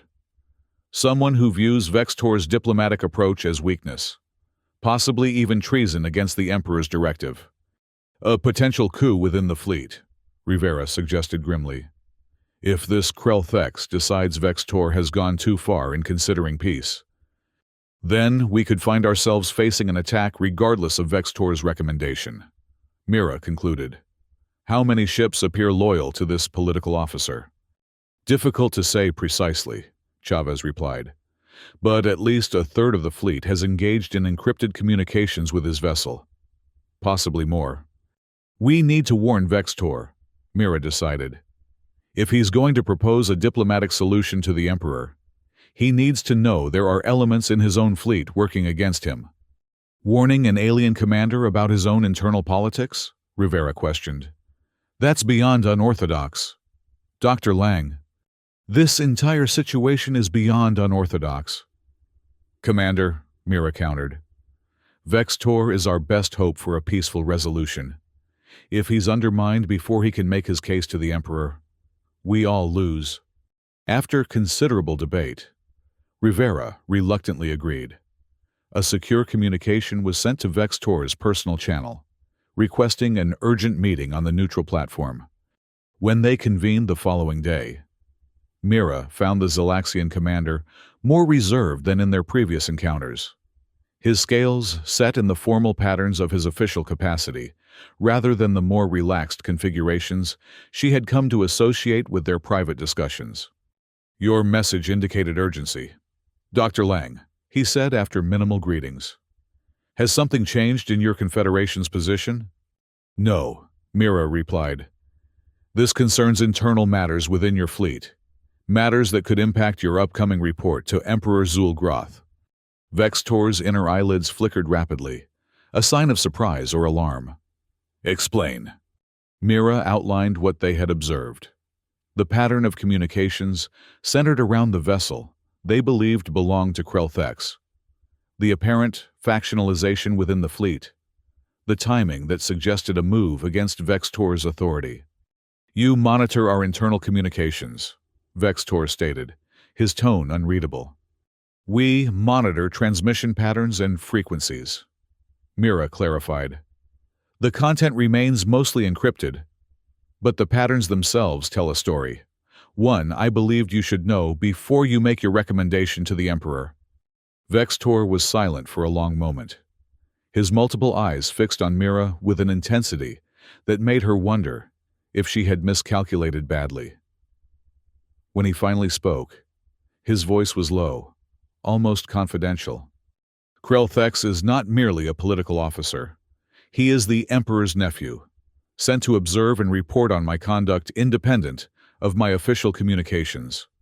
His presence on this mission was unexpected. A spy within your own fleet, Mira realized. A complication, Vextor corrected. One I had hoped to manage through careful adherence to investigation protocols. But it seems he has grown impatient with my methodical approach.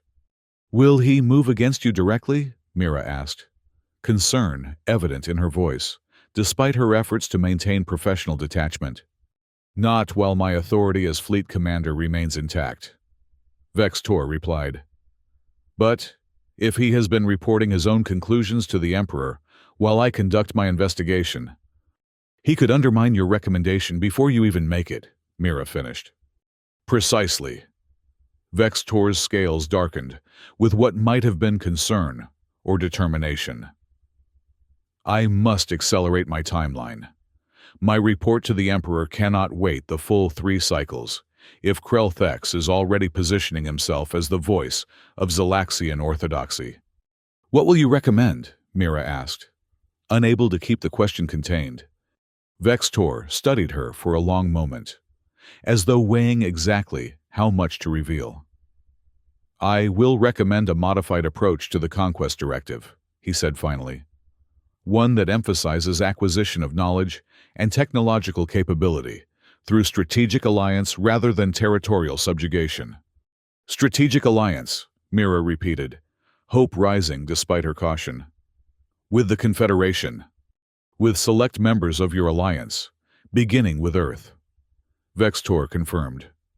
Presented not as retreat from conquest, but as evolution of conquest methodology, adaptation to changed circumstances, as any successful predator must adapt. And you believe the Emperor will accept this reframing? I believe it offers him a path to claim success without the costs of direct conflict, Vextor replied. Whether that will outweigh the political influence of traditionalists like Krelthex remains to be seen. When will you make your report? Tomorrow, Vextor decided. Further delay only strengthens Krelthex's position. I must present my case directly to the Emperor before alternate narratives become too entrenched. As they concluded their meeting, Vextor paused at the airlock, turning back to Mira with an expression she couldn't fully interpret. You took a significant risk in sharing this intelligence with me, Dr. Lang.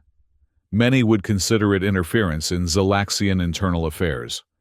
I considered it a gesture of good faith, Mira replied. The beginning of the strategic alliance you intend to propose.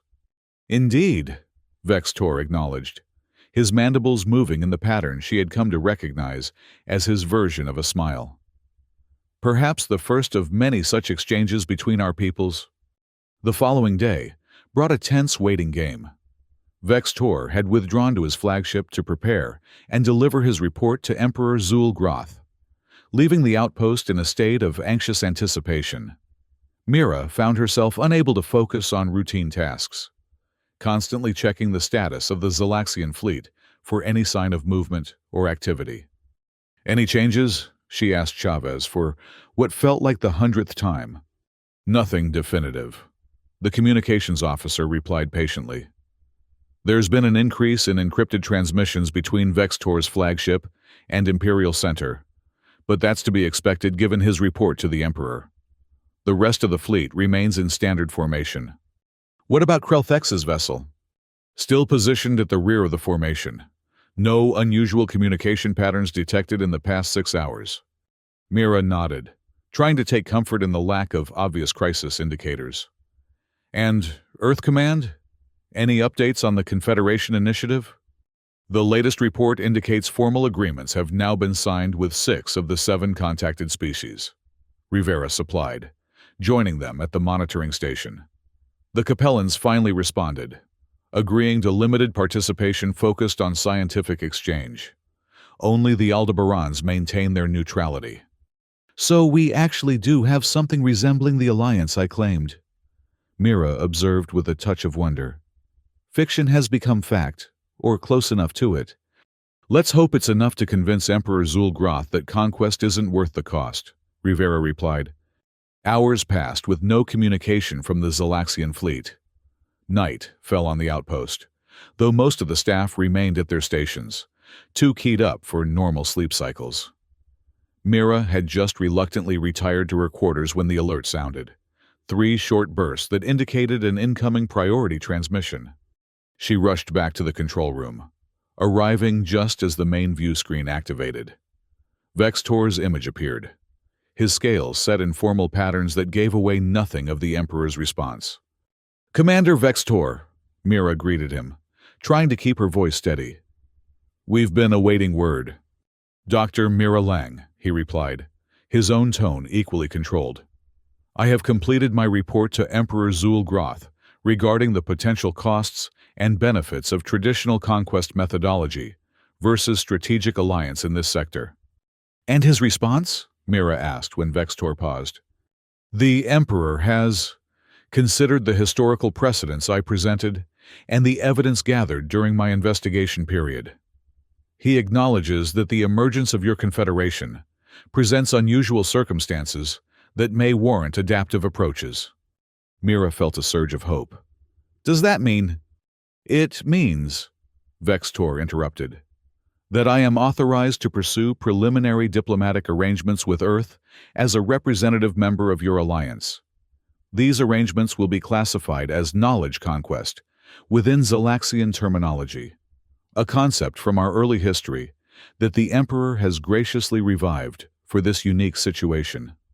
Relief washed over Mira, so powerful she had to grip the edge of the console to steady herself. That is, welcome news, Commander. There are conditions, Vextor continued, his tone warning against premature celebration. The Imperium requires verification of the Confederation's capabilities and structure through direct observation. A delegation of Zalaxian representatives must be permitted to visit Earth, and at least 2 other member worlds of your alliance. A complicated requirement, given that the Confederation was still in its formative stages, but not impossible. I believe that can be arranged, subject to appropriate security protocols.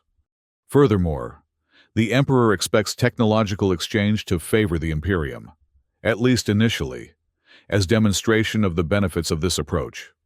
That would depend on the technologies in question, Mira replied carefully. But reciprocal exchange in principle is acceptable. Finally, Vextor said, his voice taking on a more formal cadence.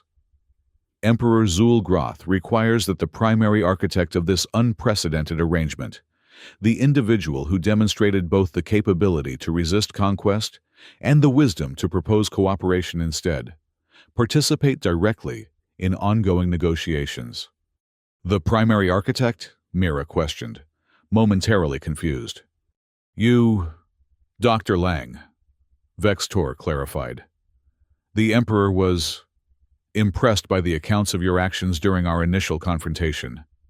He believes you represent the type of intelligence the Imperium should cultivate as ally, rather than subjugate as conquered. Mira blinked in surprise. I'm a scientist, not a diplomat. Yet you have demonstrated considerable diplomatic skill, Vextor pointed out. And the Emperor's request is non-negotiable on this point. I will need to consult with Earth Command, Mira replied, still processing the implications. But I'm honored by the Emperor's assessment. There is one additional matter, Vextor added, his tone shifting slightly. Internal to the fleet, but with potential implications for our arrangements. Krelthex, Mira guessed. Indeed, the Emperor's nephew has been reassigned. His vessel will be departing our formation within the hour, returning directly to Imperial Center. Reassigned or recalled? Mira asked, sensing the distinction might be significant. The latter, Vextor confirmed. It seems his reports to the Emperor were deemed excessively orthodox and insufficiently analytical, a failure of imagination that Zul'Groth does not tolerate in those who would serve as his eyes. The subtext was clear. Vextor had not only convinced the Emperor to consider a diplomatic approach, but had successfully outmaneuvered his internal opposition in the process. A significant victory that suggested his position as fleet commander was now stronger than before. Congratulations on resolving that complication, Mira offered. Your warning proved timely, Vextor acknowledged. Another debt in what I suspect will be a complex accounting between our peoples as we move forward. After the transmission ended, the control room erupted in a mixture of relief, jubilation, and disbelief. What had begun as a desperate last stand against an overwhelming alien force had somehow transformed into the beginning of diplomatic relations with a powerful interstellar empire. You did it, Chavez said, embracing Mira impulsively. You actually convinced them to choose dialogue over destruction. We did it, Mira corrected, including Rivera and the rest of the staff in her gaze. And it's only the beginning. There will be complications, setbacks, moments when this whole arrangement threatens to collapse. But it's a start. A start that wouldn't have happened without your gravity modulator, Park pointed out. Technology and communication together turned the tide. Speaking of communication, Rivera interjected, we need to inform Earth Command immediately. They'll need to prepare for both the diplomatic opportunities and potential security concerns of a Zalaxian delegation. As the outpost buzzed with activity, Mira found herself drawn to the observation deck where this extraordinary chain of events had begun.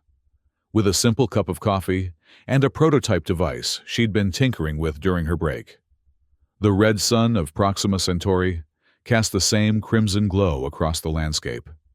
But everything else had changed. Most significantly, her own role in the unfolding human-Zalaxian relationship. Scientist, accidental diplomat, designated representative to an alien empire. Roles she had never anticipated when she accepted this posting on the edge of human space. Yet as she gazed at the Zalaxian fleet, no longer a threat, but a potential partner, she found herself looking forward to the challenges ahead with a mixture of trepidation and excitement. The universe had just become significantly larger, more complex, and infinitely more interesting. Number 5. 3 months after the initial confrontation between the Proxima B outpost and the Zalaxian Armada, representatives from Earth, the newly formalized Confederation allies, and a Zalaxian diplomatic contingent gathered aboard the Harmonious Exchange, a neutral space station hastily constructed in orbit around Proxima B, specifically for this historic meeting. The station's design reflected its purpose, a central circular chamber surrounded by interconnected modules that accommodated the various biological needs of 7 different species.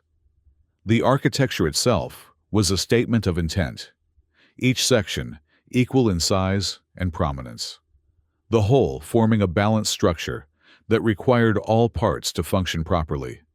Mira stood at one of the viewports in the human section, watching as the final shuttle docked, this one bearing the Zalaxian High Delegation, including Commander Vextor and, most significantly, a direct representative of Emperor Zul'Groth himself.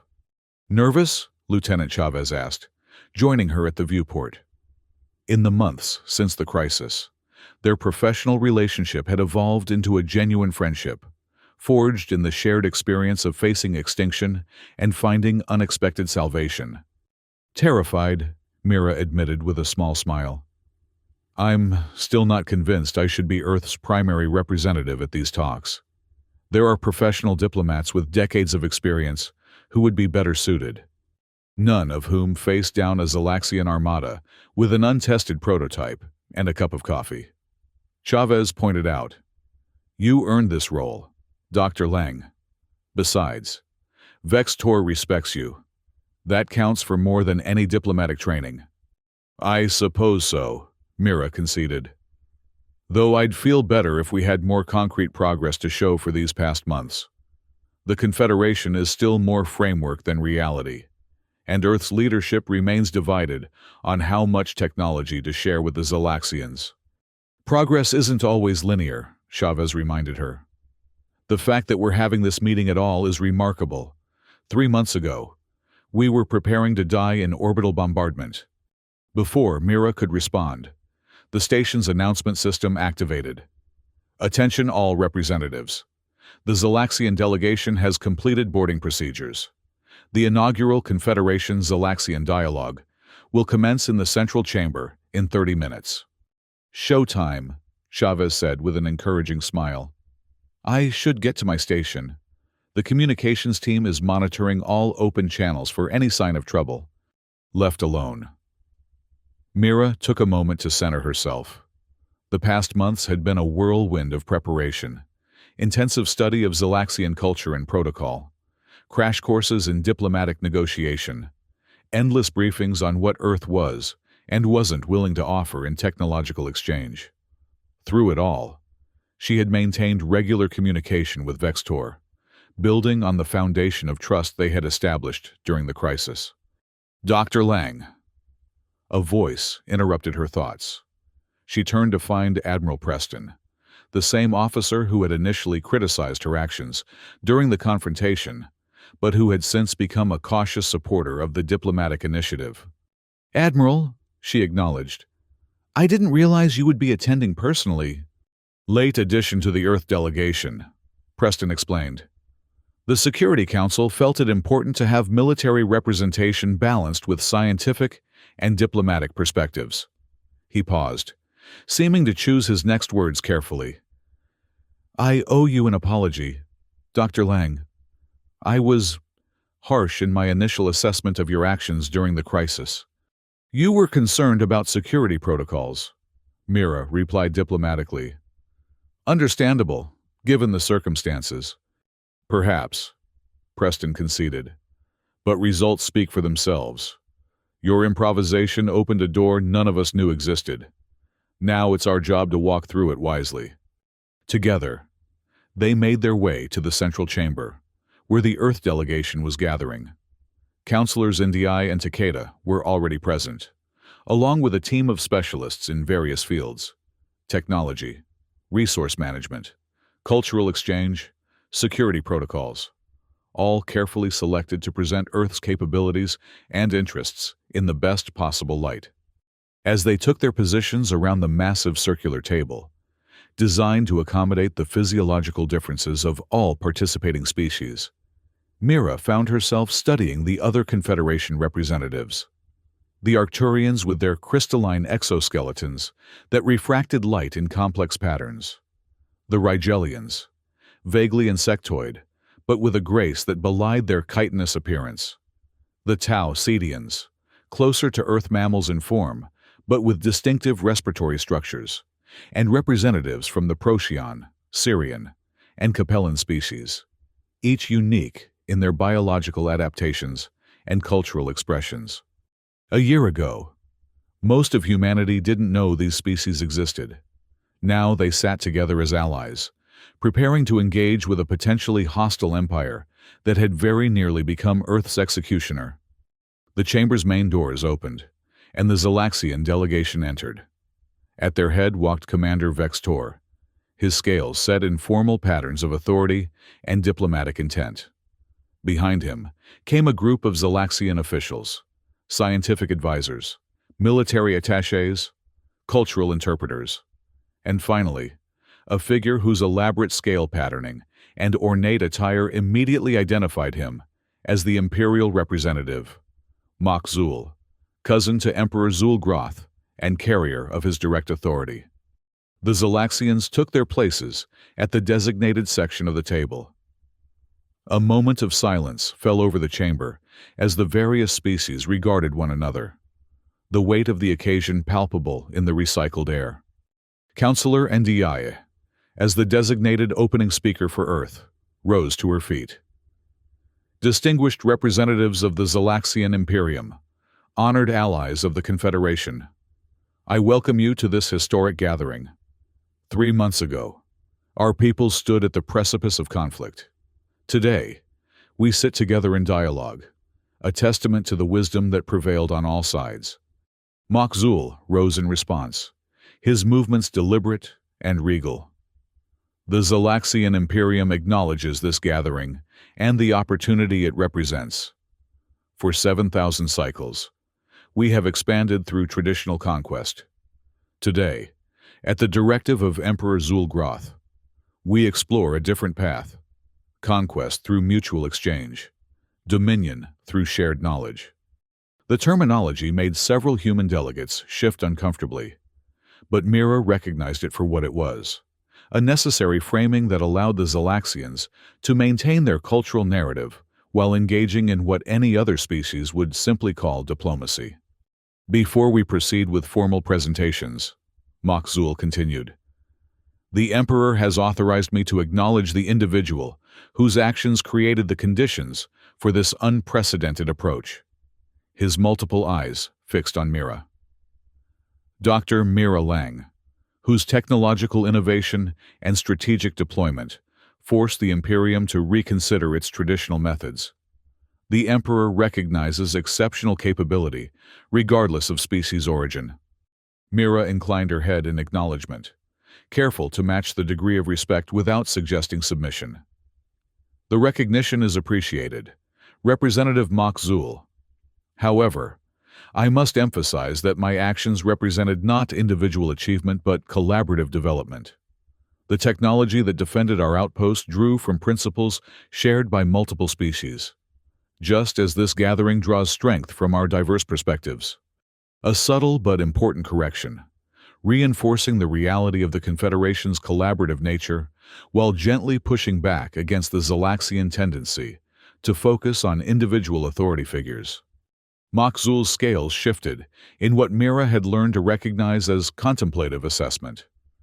Noted, Dr. Lang, collaborative achievement remains achievement nonetheless.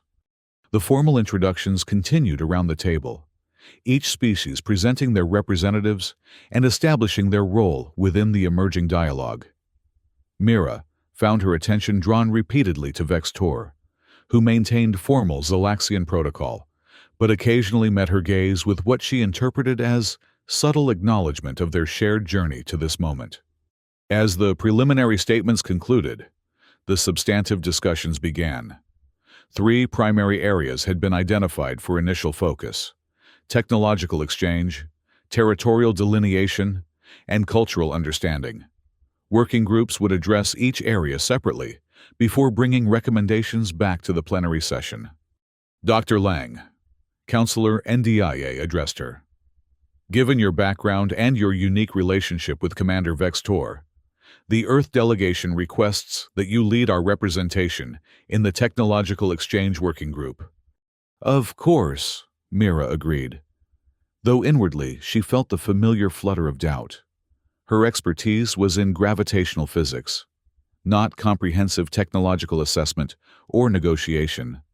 As the delegates separated into their working groups, Mira found herself in a smaller chamber with the technology representatives from each Confederation species, facing their Zalaxian counterparts, including, to her surprise, Commander Vextor himself.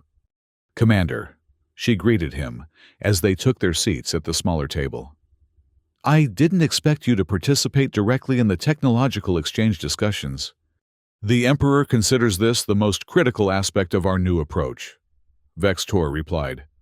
"As the military commander who witnessed your capabilities firsthand, my assessment carries particular weight." The session began with carefully prepared presentations from each side, sanitized overviews of technological capabilities that revealed enough to suggest value while concealing anything truly sensitive. The dance was familiar to all participants, a necessary prelude to more substantive exchange. During a brief recess, Vextor approached Mira privately. "These formalities serve their purpose," he said, his voice lowered for her ears alone.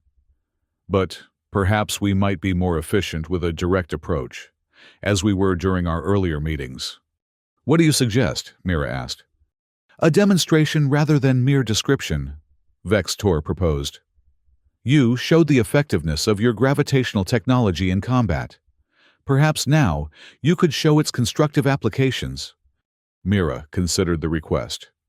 The gravity modulator prototype had been destroyed during the confrontation, but work had continued on the underlying principles. Earth's scientists, collaborating with Arcturian theorists, had developed a more stable version designed specifically for non-military applications. "I believe that could be arranged," she agreed, though any demonstration would need to be carefully controlled. "Of course," Vextor acknowledged. "Security considerations are mutual in this exchange." When the working group reconvened, Mira presented the proposal for a practical demonstration of gravitational manipulation technology in a controlled environment. The suggestion was met with cautious approval from both sides, though several Confederation representatives expressed concern about revealing too much too quickly. The demonstration would focus on constructive applications only, Mira assured them. Terraforming assistance, orbital stabilization, structural reinforcement, principles that are already generally understood, but that our implementation has refined. "And in exchange?" asked the Rigelian representative, compound eyes shifting to focus on the Zalaxians. "The Imperium would provide equivalent demonstration of our atmospheric processing technology," Vextor offered. "Specifically, the terraforming applications that could accelerate habitability of marginal worlds, a mutual benefit for expanding populations." The negotiations continued, gradually moving from generalities to specifics, from theoretical exchange to practical implementation plans. Throughout, Mira found herself drawing on everything she had learned about Zalaxian psychology and culture during her conversations with Vextor, finding ways to frame proposals that would satisfy both sides' needs while respecting their different value systems.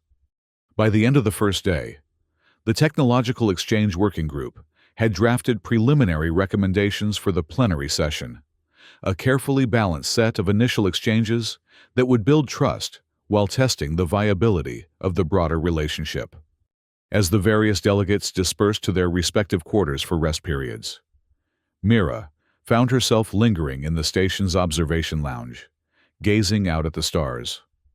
The Zalaxian fleet remained in orbit around Proxima b, no longer a threat, but still an imposing presence, a visible reminder of how close they had come to conflict. Contemplating the vastness of possibility, "Dr. Lang?" Vextor's voice came from behind her. She turned to find the Zalaxian commander approaching, his formal attire now replaced with simpler clothing that indicated he was speaking unofficially. "Something like that," she acknowledged. "And perhaps the fragility of what we're building here. One misunderstanding, one political shift on either side, and we could find ourselves back where we started." "A risk in any significant endeavor," Vextor observed, moving to stand beside her at the viewport. "Yet, I find myself optimistic. An unusual state for a Zalaxian military commander." "What gives you optimism?" Mira asked. "The fact that we are here at all," he replied simply. 3 months ago, I would have considered this scenario impossible. My entire career, my understanding of my species' place in the cosmos, was built around the inevitability of conquest. Now I stand on a station constructed specifically for peaceful exchange, discussing technological cooperation rather than subjugation.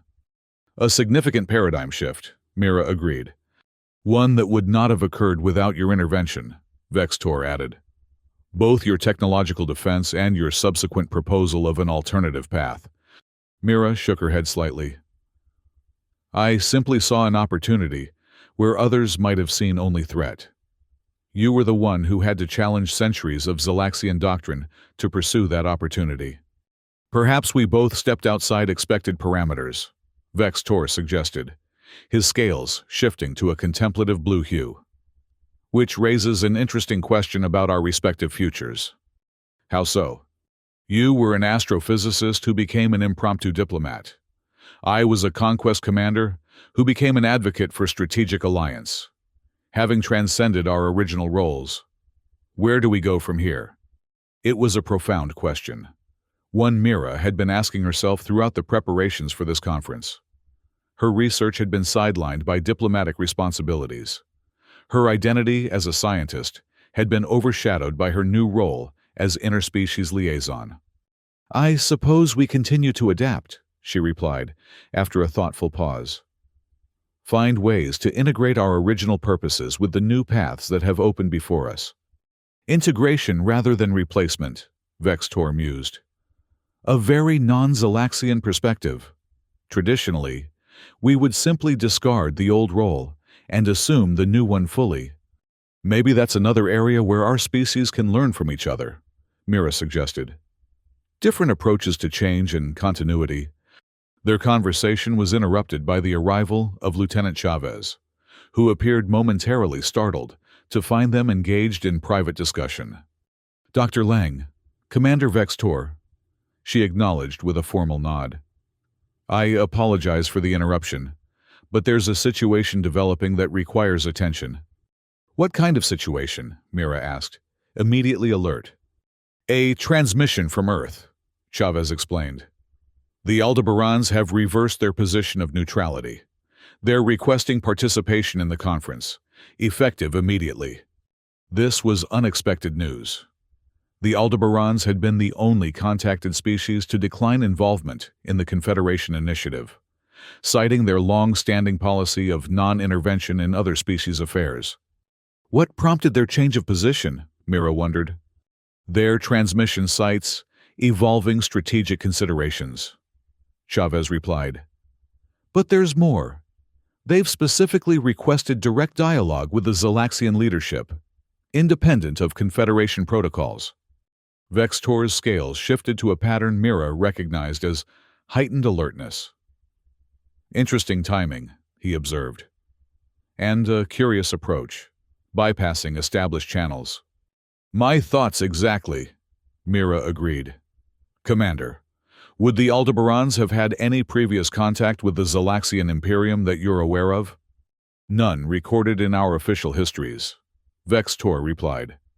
Though our expansion has covered vast regions of space over 7 millennia, it is not impossible that encounters occurred that were not preserved in mainstream Imperial records. The implications were concerning. If the Aldebarans had some prior knowledge of or relationship with the Zalaxians that they hadn't disclosed to Earth or the other Confederation members, it could significantly complicate the delicate balance being established. We should bring this to the attention of both delegations immediately, Mira decided.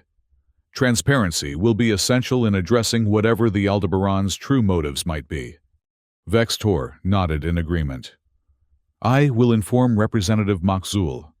This development may require adjustment to our negotiation parameters. As they moved to address this unexpected development, Mira felt a renewed sense of the fragility Vextor had acknowledged. The emerging relationship between the Confederation and the Zalaxian Imperium was still in its infancy, vulnerable to external influences, internal politics, and the weight of historical inertia on both sides. Yet, as she watched Vextor walking purposefully toward the Zalaxian quarters, she also felt a counterbalancing certainty. What they had begun here was worth the effort, worth the risk, worth the constant adaptation to new challenges. The alternative, conflict between powerful spacefaring civilizations, was too devastating to contemplate. The following morning, as the plenary session reconvened, the arrival of the Aldebaran delegation added a new dynamic to the proceedings. Physically, they were among the most alien of the gathered species, amorphous entities contained within environmental suits that regulated their unique biochemistry. Their thought processes were notoriously difficult for humans to follow, often making leaps of logic that seemed discontinuous to linear thinkers. We observe with interest the convergence of emergent patterns, began the Aldebaran primary speaker, its translated voice oddly melodic, despite the formal phrasing. The Zalaxian expansion trajectory and the Confederation consolidation represent complementary forces whose intersection creates novel stability potentials. Mira exchanged glances with Counselor Ndiaye, both trying to decipher the typical Aldebaran circumlocution. Representative Makzul's scales rippled in what appeared to be confusion or impatience. The Imperium welcomes the Aldebaran perspective, he replied, with careful diplomacy, but seeks clarity regarding your specific interest in these proceedings. Clarity emerges from contextual integration, the Aldebaran responded. We possess historical datasets regarding previous Zalaxian Confederation species, interaction patterns that may illuminate optimal integration pathways. This statement sent a ripple of surprise through both delegations. Vextor leaned forward, his posture indicating intense interest. You claim knowledge of prior contact between our peoples? He asked directly. Not claim, possess, the Aldebaran corrected. 3,700 of your cycles passed. Zalaxian expansion encountered Arcturian exploratory vessels in the region. You designate Sector 17 Gamma. Exchange occurred. Knowledge transferred. Withdrawal followed. Records exist in both Aldebaran and Arcturian archives. All eyes turned to the Arcturian representative, whose crystalline structure pulsed with what might have been embarrassment or discomfort. Is this accurate? Counselor Takeda asked. The Arcturians have encountered Zalaxians before? The historical record referenced by the Aldebaran delegate exists. The Arcturian acknowledged, its translated voice resonating from its crystalline form.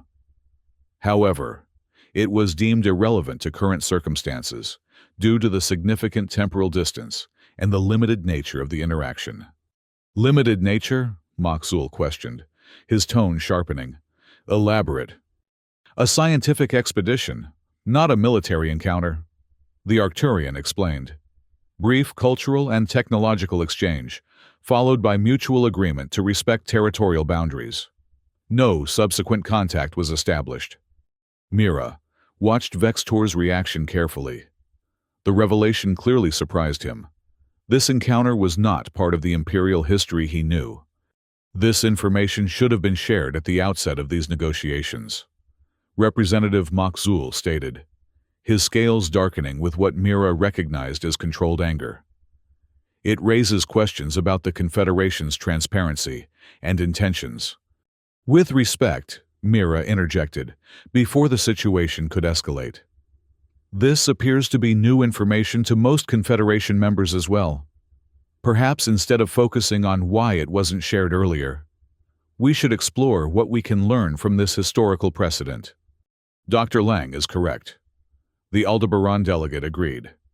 Pattern recognition supersedes attribution of error. The significant datum is that peaceful exchange between Zalaxian and Confederation species has historical precedent, establishing viability parameter confirmation for current initiatives. Gradually, as more details emerged, it became clear that the ancient encounter had been a minor footnote in both civilizations' histories, significant enough to be recorded, but not prominent enough to inform current diplomatic efforts. The Arcturian explorers of that era had met a small Zalaxian scientific outpost, exchanged basic cultural and astronomical information, and parted ways with a simple, non-aggression understanding. What's most interesting, Mira observed as the discussion continued, is that this occurred during what Zalaxian history records as the height of conquest, the period when expansionist doctrine was at its most absolute. Yet even then, there was room for peaceful exchange under certain circumstances. A fact not emphasized in imperial education, Vextor acknowledged. Our historical narrative focuses on conquest successes, not diplomatic alternatives. Selective historical emphasis shapes contemporary possibility perception, the Aldebaran noted. We offer complete historical records for mutual examination, demonstrating the range of interaction precedents available for template adaptation. By midday, what had begun as a potential crisis had transformed into an unexpected opportunity. The Aldebarans, with their unique perspective and comprehensive historical archives, offered a bridge between Zalaxian and Confederation approaches, concrete examples of past interactions that could inform current negotiations. In the Technological Exchange Working Group, this new context enabled more specific discussions. The ancient Arcturian-Zalaxian encounter had included sharing of basic astronomical data and environmental adaptation techniques, precedents that could be built upon for the current exchange proposals. The historical record indicates that both sides benefited from the exchange, Mira pointed out. The Arcturians gained insights into plasma containment that advanced their energy systems, while the Zalaxians received data on stellar phenomena that improved their navigation capabilities.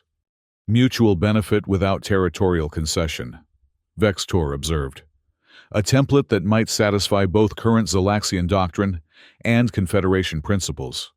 As the day progressed, the initial tension gave way to a more productive atmosphere.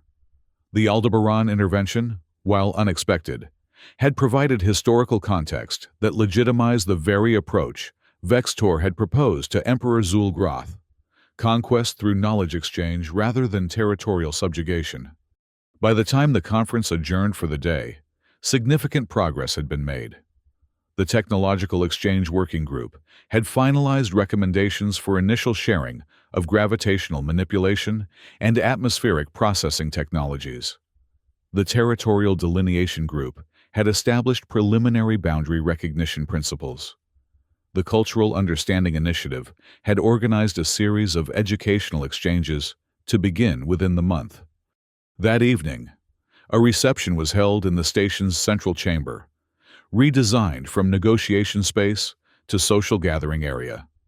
Representatives from all species mingled in what was, for many, their first informal interaction with members of other civilizations. Mira found herself at the center of considerable attention, both from Confederation allies curious about her experiences with the Zalaxians, and from Zalaxian delegates interested in the human who had helped reshape their imperial approach. "Your scientists claim this beverage has psychoactive properties," observed a Zalaxian cultural attaché, examining the cup of coffee Mira had offered.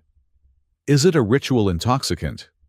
"More of a productivity enhancement," Mira explained with a smile. "Though some humans would argue it has achieved almost religious significance in our daily routines."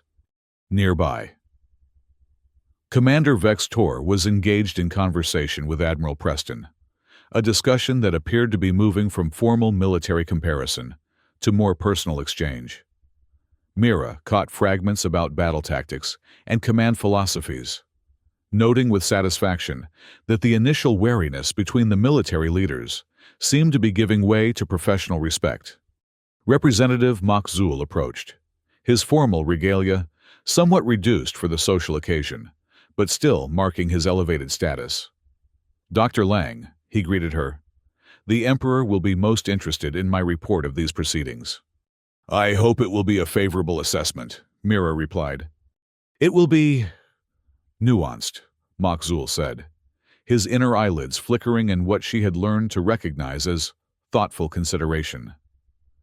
"The revelation of prior contact adds complexity to our historical understanding. The Emperor values comprehensive knowledge, even when it challenges established narratives." "A sign of wisdom," Mira observed. "The ability to incorporate new information into existing frameworks." "Indeed." Makzul studied her with his multiple eyes. "The Emperor was correct in his assessment of you, Dr. Lang. You exemplify the qualities that make this new approach to expansion worth exploring: adaptability, perception, and strategic innovation. Qualities the Imperium values regardless of species origin." "High praise," Mira acknowledged. "Though I would emphasize again that what we've accomplished here is the result of many individuals working together across species boundaries." "Yes, your collaborative emphasis," Makzul noted. "A concept the Imperium is considering. Traditional Zalaxian hierarchy has served us well, but perhaps there are efficiency advantages to your more distributed approach in certain contexts." The conversation continued, touching on philosophical differences between human and Zalaxian governance, approaches to scientific research, and the potential for cultural exchange beyond mere technological sharing. Throughout, Mira was struck by the genuine curiosity underlying Makzul's questions, a willingness to consider alternative perspectives that belied the Imperium's reputation for dogmatic adherence to tradition. As the reception wound down, delegates gradually retiring to their quarters to prepare for the following day's sessions, Mira found herself once again drawn to the observation lounge. The view of stars beyond the station's viewport offered a reminder of the vastness against which their efforts played out. Countless worlds, potential civilizations, future encounters awaiting both the Confederation and the Imperium as they expanded into the galaxy. "A productive first day," Vex Tor commented, joining her at the viewport. "Despite the unexpected Aldebaran intervention." "Or perhaps because of it," Mira suggested. "Sometimes we need external perspective to see past our own limitations," a sentiment that would have been considered dangerously heterodox in Imperial circles not long ago, Vex Tor observed. "Yet, now, I find myself appointed as the architect of a new approach to expansion, based precisely on such openness to external perspective." "Life takes unexpected turns," Mira agreed. 3 months ago, I was an astrophysicist on a coffee break. Now I'm helping shape interstellar diplomacy. The coffee appears to have been a constant throughout, Vex Tor noted, his mandibles moving in the pattern she recognized as his version of humor. Mira laughed, appreciating the moment of levity amidst the weight of their responsibilities. Some things transcend even species boundaries. They stood in companionable silence for a moment, watching as a shuttle departed the station, Aldebaran delegates returning to their vessel for their species-required regeneration cycle. "Tomorrow we begin implementation planning," Vextor said eventually, "converting theoretical agreement into practical action." "The harder part," Mira acknowledged. "Theory is always cleaner than application. Yet without application, theory remains merely potential." Vextor countered. "As a scientist, surely you appreciate the necessity of moving from hypothesis to experiment." "Touché, Commander," Mira replied with a smile. "Though in this experiment, we're all simultaneously researchers and subjects." "An apt metaphor," Vextor agreed. "And like any worthwhile experiment, the outcome remains uncertain, but the potential knowledge gained justifies the risk." As they parted ways for the night, Mira reflected on how far they had come from their initial confrontation, from mortal enemies to colleagues working toward a shared future. The path ahead remained challenging, with countless obstacles, both known and unforeseen. Political shifts on Earth or within the Imperium could derail their progress. Cultural misunderstandings could rekindle suspicion. The fundamental differences between their species and societies would require constant navigation. Yet the alternative, the path of conflict they had so narrowly avoided, was unthinkable by comparison. Whatever challenges lay ahead, the foundation they were building offered hope, not just for humans and Zalaxians, but for all spacefaring species seeking their place in the cosmos. The following days saw the conference shift from general principles to specific implementation plans. The Technological Exchange Working Group, which Mira continued to lead for the Earth delegation, developed protocols for the first Joint Research Initiative, a facility to be constructed in neutral space where scientists from both the Confederation and the Imperium would collaborate on integrating gravitational manipulation and atmospheric processing technologies. The combined application could revolutionize terraforming capabilities, Mira explained during the plenary presentation, reducing the time required to make marginally habitable worlds fully sustainable by an estimated 60%. A significant advancement that serves both Confederation expansion needs and Imperial resource objectives, Vextor added, standing beside her at the presentation podium in a visible symbol of cooperation. The Territorial Delineation Working Group presented maps showing agreed-upon boundaries, buffer zones, and shared exploration regions. The Cultural Exchange Initiative outlined an ambitious program of educational missions, artistic collaborations, and historical preservation projects. By the final day of the inaugural conference, a comprehensive framework had been established. The Proxima Accords, as they came to be called. Not a traditional peace treaty, for there had been no formal war, but something more forward-looking, a blueprint for coexistence and cooperation between civilizations that might otherwise have been locked in devastating conflict. The signing ceremony took place in the central chamber, with representatives from each species affixing their endorsement according to their own cultural protocols. For the humans, Councilors NDI and Takeda signed with traditional pen on physical paper, a deliberately archaic choice meant to emphasize the historical significance of the moment. The Zalaxians pressed scaled appendages into biochemical receptors that recorded their genetic signature. Each species followed their own tradition, the diversity of methods itself a testament to the principle of unity, without uniformity, that underpinned the Accords. Today marks not an ending, but a beginning, Councilor Ndiaye declared in her closing address. The work of translating these agreements into living reality will require ongoing commitment from all parties. There will be setbacks, misunderstandings, moments when the easier path of separation may seem appealing. But having glimpsed the alternative, the devastating conflict we so narrowly avoided, we choose the challenging path of cooperation. Representative Makzul rose to deliver the Zalaxian response. The Imperium enters these accords from a position of strength, not concession, he stated, maintaining the narrative necessary for imperial politics. We recognize in the Confederation Not an adversary to be conquered, but a partner in conquest of greater frontiers, knowledge, capability, expansion of possibility. Emperor Zul-Groth foresees an era of advancement through strategic alliance that will bring glory to the Imperium by means more efficient than traditional subjugation. The careful framing allowed the Zalaxians to maintain their cultural identity while embracing a fundamentally different approach to interspecies relations, a diplomatic achievement that Mira recognized as perhaps more significant than any technological exchange. As the formal conference concluded and delegates prepared to return to their respective worlds, Mira found herself facing a personal decision. Earth Command had offered her a new position, liaison to the Zalaxian Imperium, coordinating ongoing diplomatic and scientific exchanges from a newly established embassy on the Zalaxian capital world. "It's an unprecedented opportunity," Admiral Preston told her during their final briefing aboard the station. "But also a significant personal sacrifice. You'd be the first human to live long-term among the Zalaxians, far from Earth and everything familiar." "My research on Proxima b was already pretty far from familiar," Mira pointed out with a small smile. "This would be different," Preston cautioned.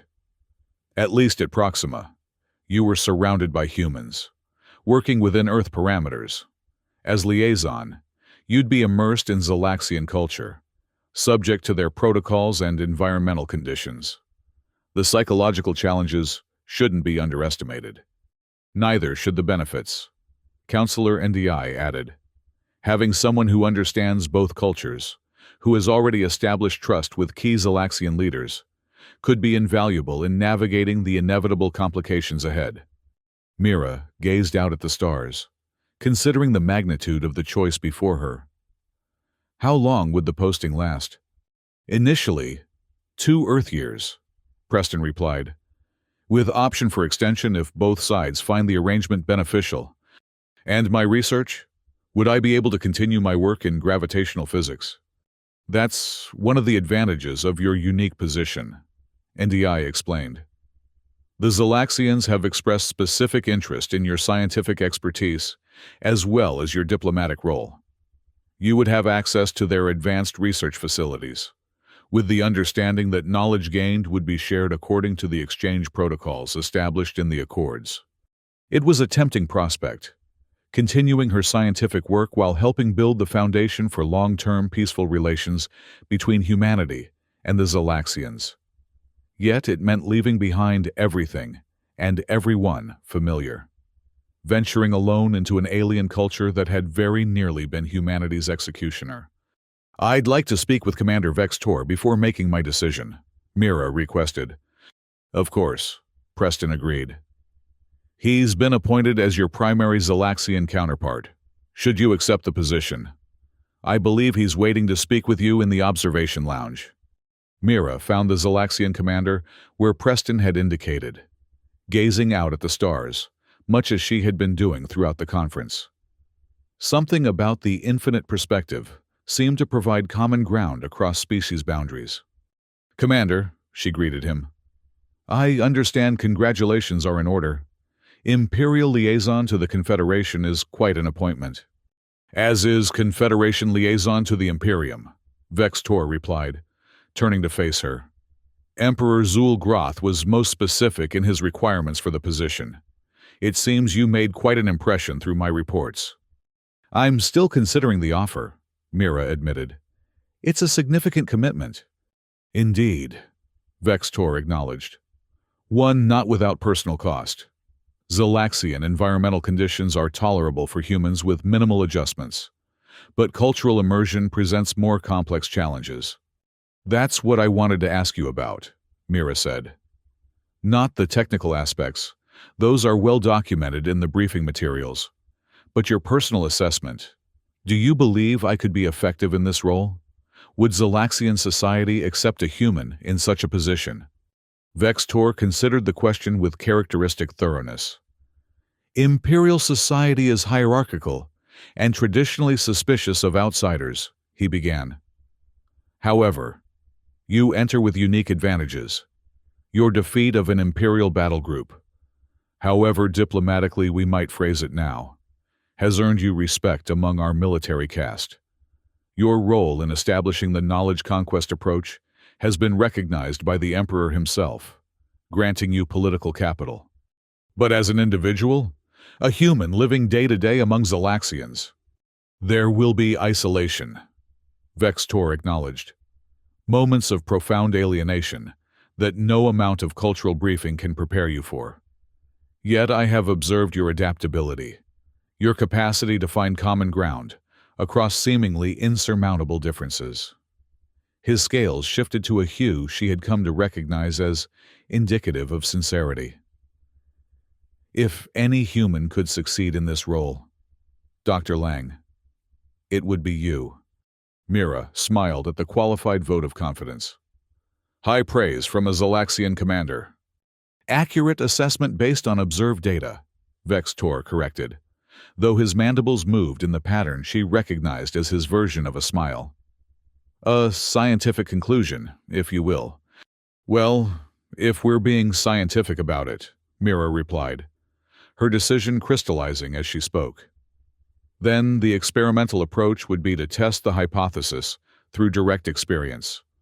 You accept the position, then?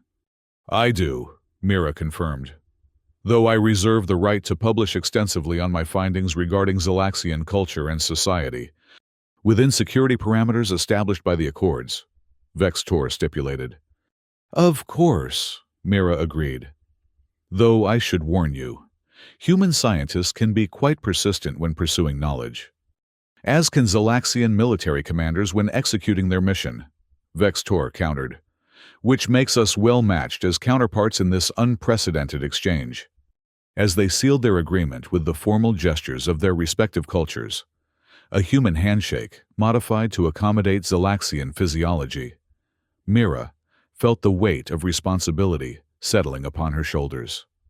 She would be not just a diplomat or a scientist, but a bridge between civilizations, helping shape a relationship that could determine the course of multiple species for generations to come. Yet alongside that weight came a sense of possibility that eclipsed even her most ambitious scientific pursuits. The gravity modulator had been designed to manipulate physical forces. Now, she found herself working to reshape something far more complex and powerful. The interaction between intelligent species, with the capacity for both devastating conflict and extraordinary cooperation. There's one condition I'd like to add to my acceptance, Mira said as they turned to leave the observation lounge. Yes, Vextor inquired. I'm bringing my coffee supply, a significant quantity of it. The Zalaxian commander's scales rippled in what she now recognized confidently as amusement. I would expect nothing less, Dr. Lang. It seems only fitting that the beverage which fueled your defense of humanity should accompany you as you help build the peace that followed.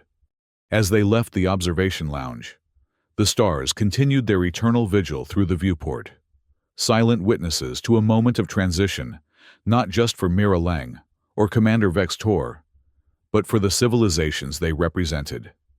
Somewhere out there, other species were taking their first steps toward the stars. Other encounters awaited. Other crises would demand resolution. But for now, in this small corner of the vast cosmos, intelligence had prevailed over instinct, cooperation over conquest. A single human with a prototype device and a cup of coffee had turned the tide, not through superior force, but through the recognition of possibility where others saw only threat. It was, Mira reflected, as she prepared to embark on her new journey, a promising beginning.